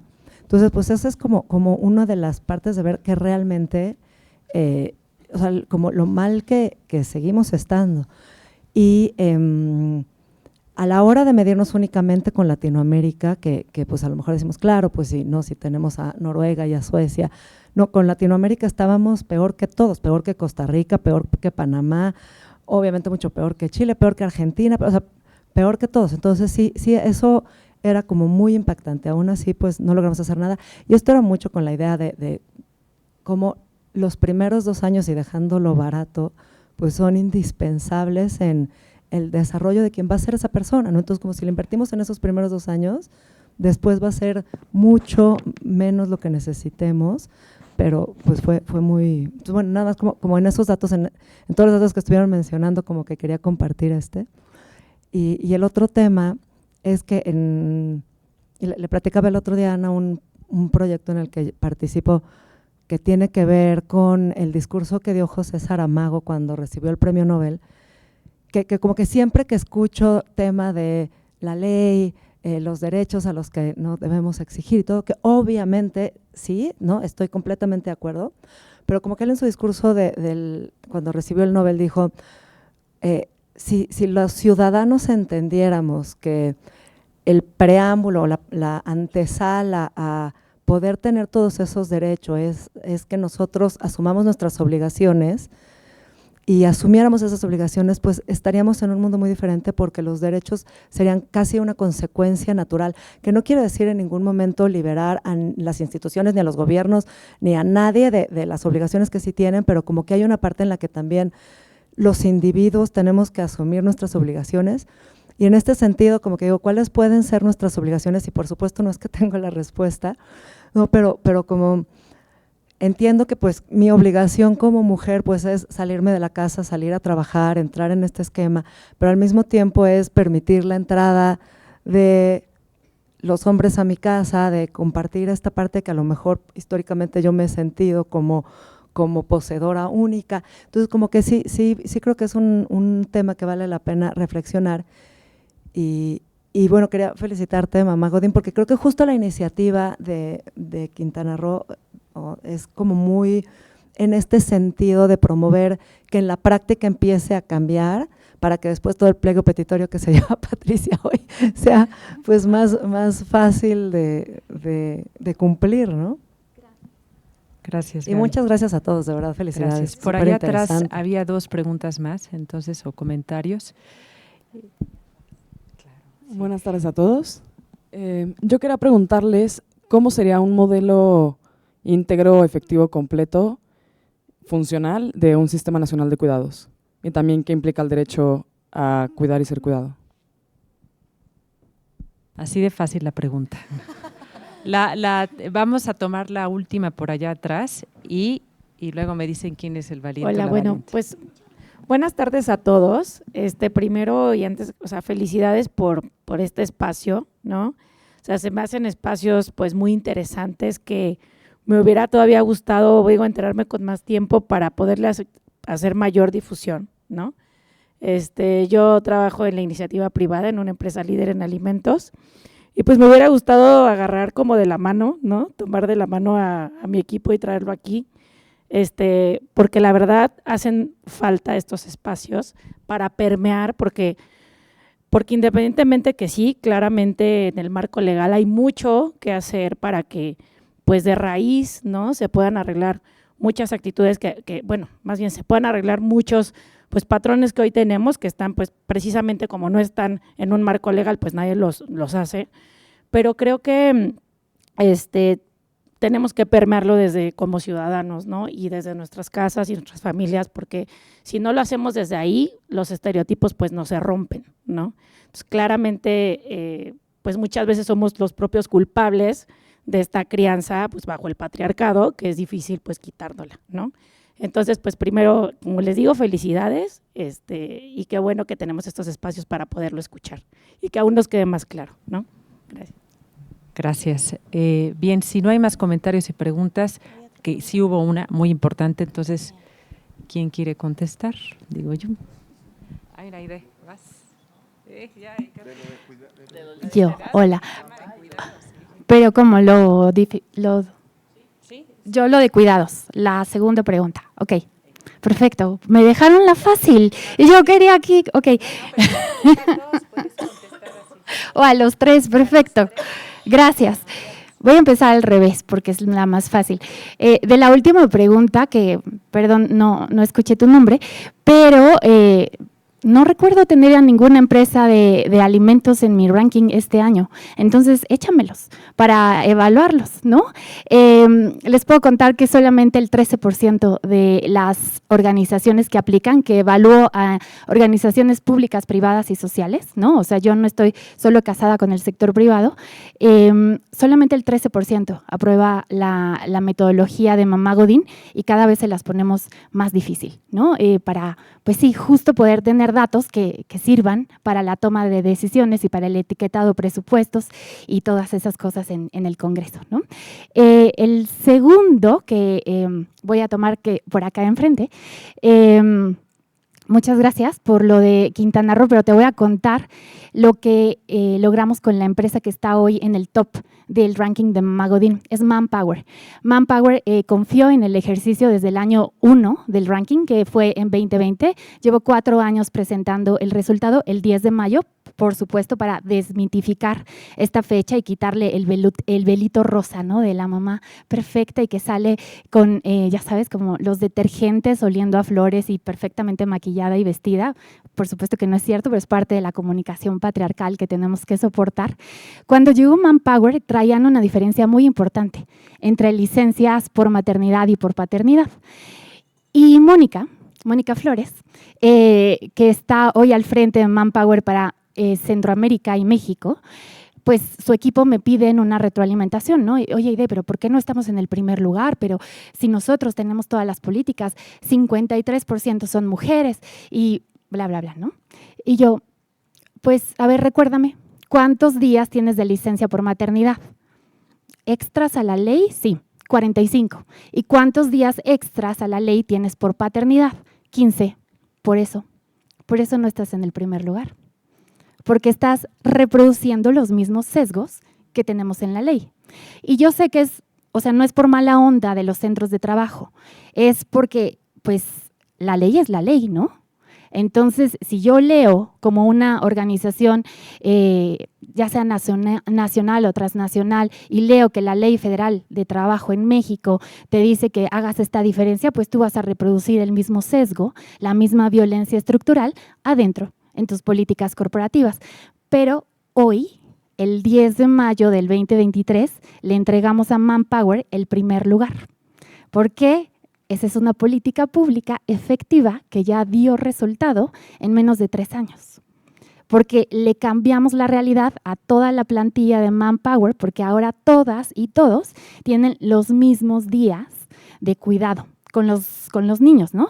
Nos falta seguir entre todas las organizaciones por lo de personas con discapacidad y personas adultas mayores. Entonces, sí se puede, ¿no? Sí les podemos poner ahí como la zanahoria de, pues, ¿quieres el distintivo? ¿Quieres el logo? ¿Quieres nuestra palomita de que lo haces muy bien? Y están dando resultados rapidísimos. O sea, a mí 3 años para un tema de incidencia en política pública me parece rapidísimo 3 años. Y voy con la pregunta muy difícil. ¿Qué es el derecho a cuidar y ser cuidado?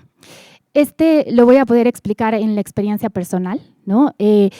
Esta parte de mí, en esta construcción social en la que vivimos, se espera que yo cuide a mis hijos.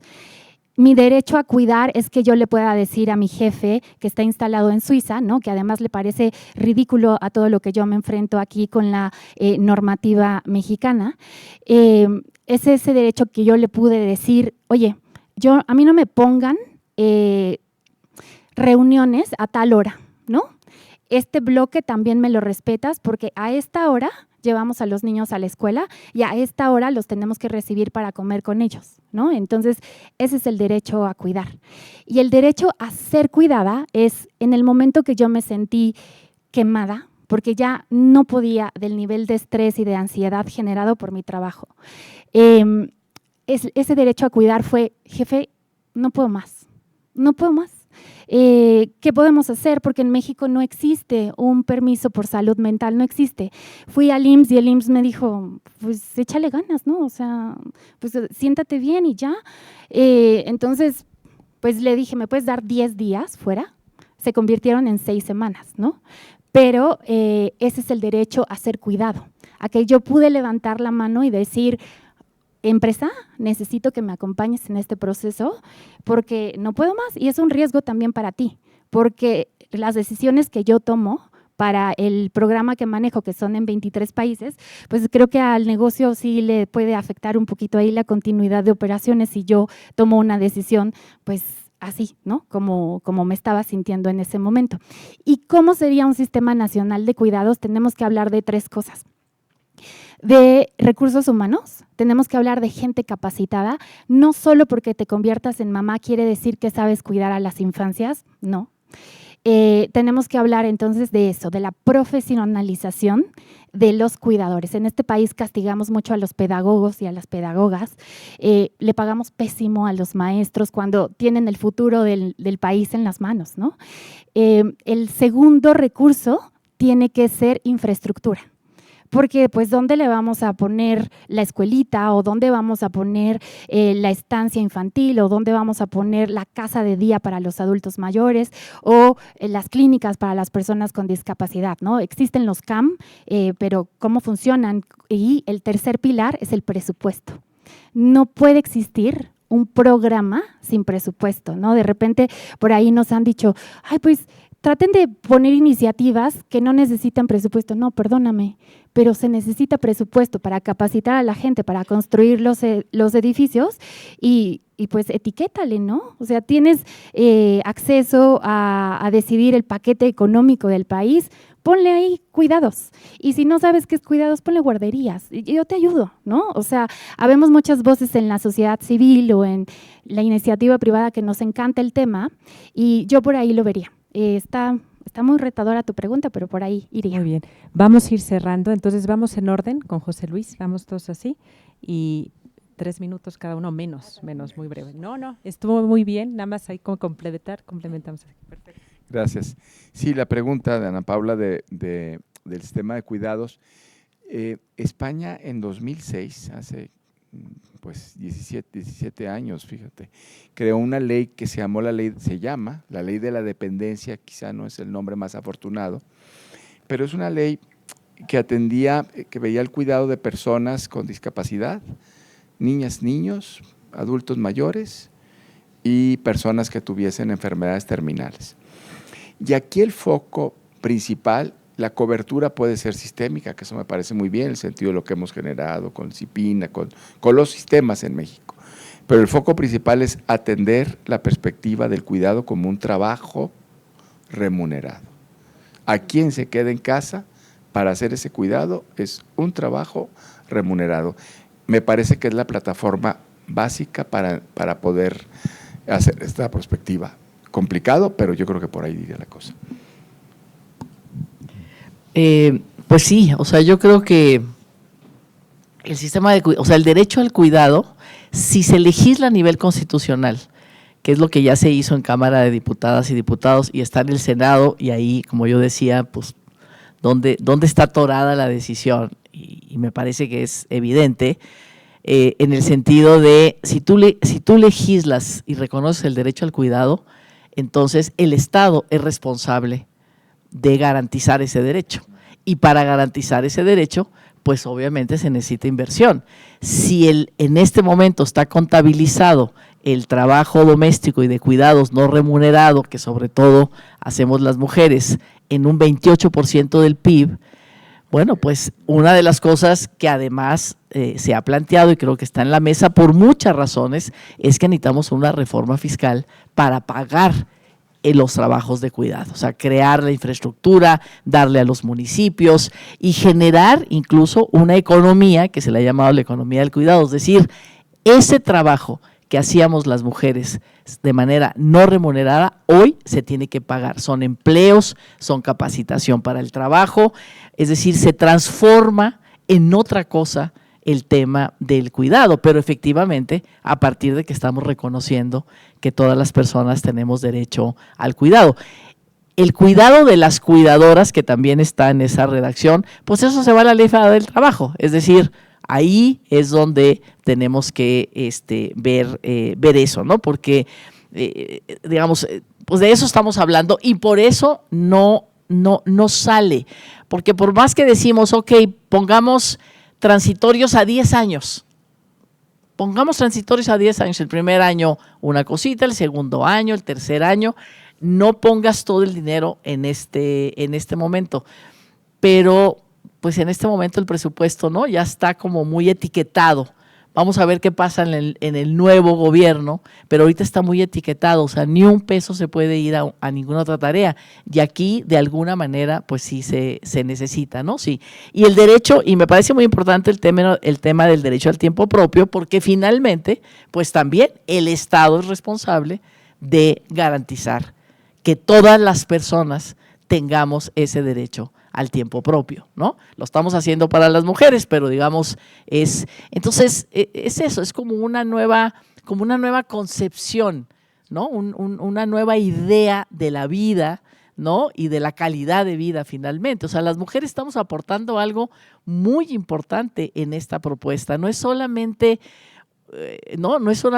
una idea burocrática, ¿no? Sino que es una idea de vida. Y luego el sistema nacional, pues en primer lugar no sabemos.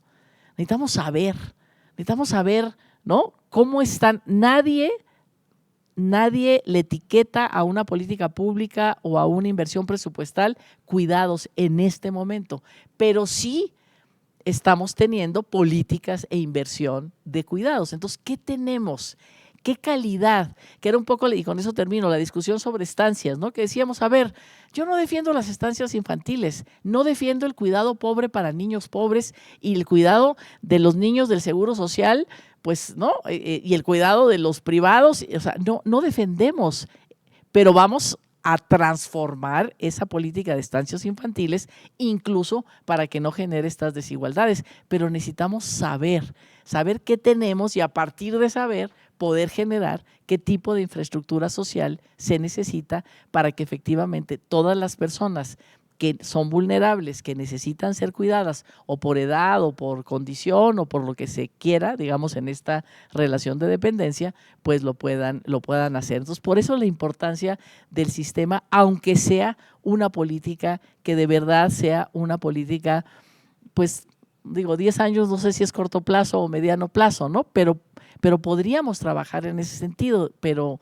bueno, eso es lo que finalmente se quiere hacer. Y en la reforma de los permisos paternos, sí, el mismo tiempo, las mismas 4 semanas cuando adopción, ¿no? También eso sí está, pero bueno, pues es una propuesta. No, y nada más, ahora sí termino, porque sería muy injusto. No solamente son los empresarios los que no quieren. O sea, esta cuestión de los permisos, ¿no? Yo creo que, digamos, como yo decía, hay una situación como de ya bájenle, ¿no? Como de ya, o sea, ya llegaron muy lejos en todo este asunto laboral. Entonces, pues todo el mundo se está haciendo pato, porque no es que unos estén gritando, no, vamos a hacerlo y nada más los empresarios no, los empresarios dicen, oye, pues que no me cueste a mí todo el mes, las 4 semanas, o sea, vamos a repartirla de alguna manera y creo que lo podemos acordar, o sea, podemos hacer una legislación donde más o menos a todos nos quede, pero donde sí se aumenten estos días de permisos paternos legalmente, digamos tú, ¿no? Te tocó abrir camino, ¿no? Pero estamos casi llegando. No hemos llegado, pero creo que estamos más cerca de poder lograr esos mayores permisos para cuidado de las criaturas. No 2 años, ¿no? No 2 años en este momento, pero bueno, pues ahí podemos ir avanzando. Este era tuyo, entonces ya lo cambié. Es porque te llevas el pliego petitorio y además nos estamos comiendo tiempo, una disculpa, generalmente no me pasa, pero está muy interesante. Omar y luego Ricardo, a ver, súper breve porque ya llevamos 2 horas acá.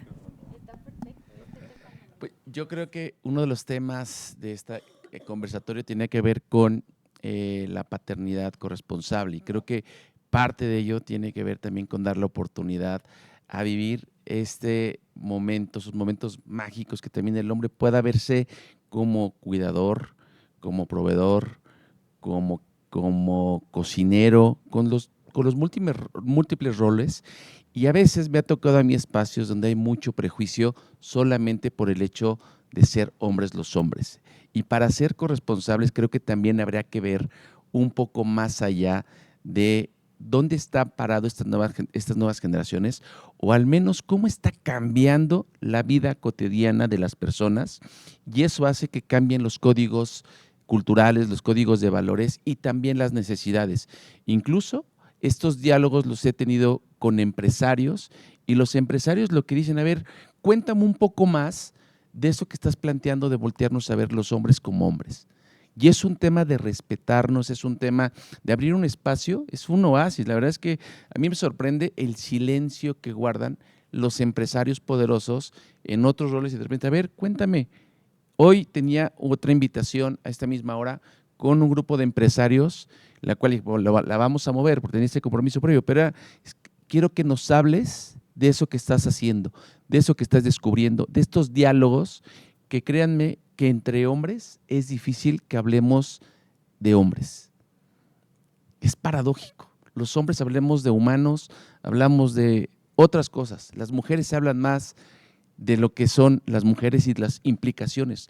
A los hombres nos cuesta mucho trabajo hablar de cómo ser hombre y posiblemente también cómo ser mejor hombre y mejor papá y mejor familia. Entonces creo que es algo que viene y yo creo que esto es importante para también considerar las futuras leyes, en la legislación que viene, incluso en las iniciativas que tengamos hacia el futuro. No solamente pensar en lo que hemos vivido el pasado, sino qué está cambiando hoy en la vida de todos nosotros y también la voz que hoy están queriendo expresar y que se han escuchado las otras formas de ser también hombres en este momento de la vida.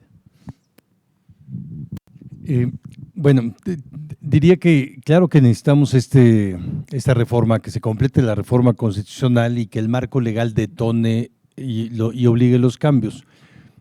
Pero hay muchas cosas que ya sabemos y que podemos ir trabajando en otros espacios. El empresariado, desde la microempresa o la empresa familiar hasta las grandes transnacionales, emplean a la gran mayoría de personas en este país, ¿no? Casi 90% del trabajo está en manos de la iniciativa privada, no de las autoridades. No se necesitan, claro que ayudan, obligan, potencian, pero no necesitamos los cambios legales para hacer los cambios si tenemos voluntad y si tenemos capacidad de definir cómo. Si tenemos guías prácticas, pero sobre todo si tenemos comprensión de qué se trata, de qué se juega, de cuánto cuesta, de por qué es inversión. Hablaste siempre, Pati, de inversión y no de gasto, ¿no? Pero modificar eso en la empresa está complicado. Acá, con las 2.500 empresas con las que trabajamos el año pasado, sacamos los datos de cuántas tienen políticas de primera infancia. Sacamos de nuestros sistema de información que 938 nos dieron información sobre políticas de primera infancia y nos dieron 2 o 3 básicas, lactancia materna, licencias, etcétera, y ninguna tenía que ver con paternidad. O sea, si es primera infancia, no hay nada que tenga que ver con los hombres. De las que sí hacen algo, de las que dicen estar haciendo algo. Además, ninguna casi, bueno, poquitas sí, tenían cosas extralegales, ¿no? Acá hicimos, y es una confesión de parte, acá hicimos también una modificación, una política de primera infancia, aumentamos 4 semanas adicionales la licencia de maternidad, aumentamos 6 semanas la de paternidad, establecimos 5 años de horario flexible para mamás con niños en primera infancia y no establecimos horario flexible para papás, ¿no? Con niños en primera infancia.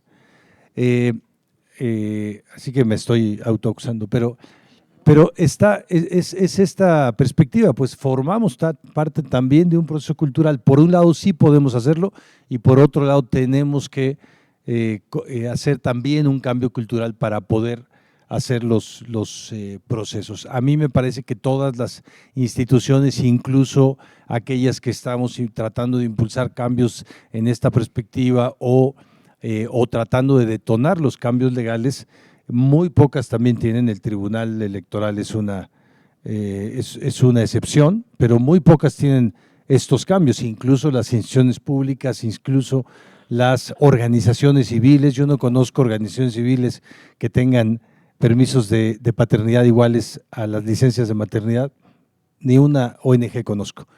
Incluso las de género, incluso las de cuidados, incluso las de infancia, incluso las de discapacidad, ninguna, ¿no? Entonces me parece que eso tenemos que visibilizarlo. Y yo terminaría diciendo, a mí me gusta mucho, y les recomiendo si no lo han leído, el libro de Almadelia Murillo, La cabeza de mi padre, que empieza diciendo, todos somos hijos de Pedro Páramo. Y no se lo estoy spoileando porque eso está en la contraportada. pero ella dice un poco esto, todos estamos buscando al padre, en ese caso ella, su padre ausente, pero todos estamos siempre buscando nuestra relación, incluso con el padre presente, ¿no?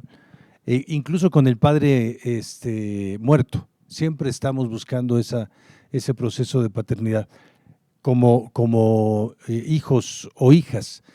Pero yo creo que también todos somos hijos de Yepeto o algo parecido, todos somos como Yepeto, también estamos buscando nuestra paternidad, nuestra forma de ejercer nuestra paternidad. Me gusta más, ahora voy a hacer, todos somos hijos o todos somos como José Luis, ¿no? Que está reinventando la vida entera, yo he visto un poco el proceso, la vida entera a partir de la paternidad, ¿no? Y tal cual enfrentando, yo me acuerdo cuando me contabas antes de la adopción, pero ¿qué va a pasar? Y ha sido una revolución completa, porque eso es lo que hace la paternidad, ¿no? Revoluciona a las personas. Entonces, este proceso nos va a permitir mejorar la igualdad, el desarrollo económico, la equidad, disminuir violencias, etcétera, pero también transformarnos a nosotros como padres, como varones, ¿no? Muchas gracias. Bueno, pues les pido un fuerte aplauso para quienes nos acompañan y les invito a continuar esta conversación en nuestros espacios. Gracias a quienes nos están viendo en Facebook Live, y también esto está grabado, entonces pueden compartir la liga para que se chuten las 8 horas, se iba a decir. Las 2 horas, si no busquen paternidades en ChatGPT, si no aquí escuchen todo lo que estuvieron comentando. Muchísimas gracias.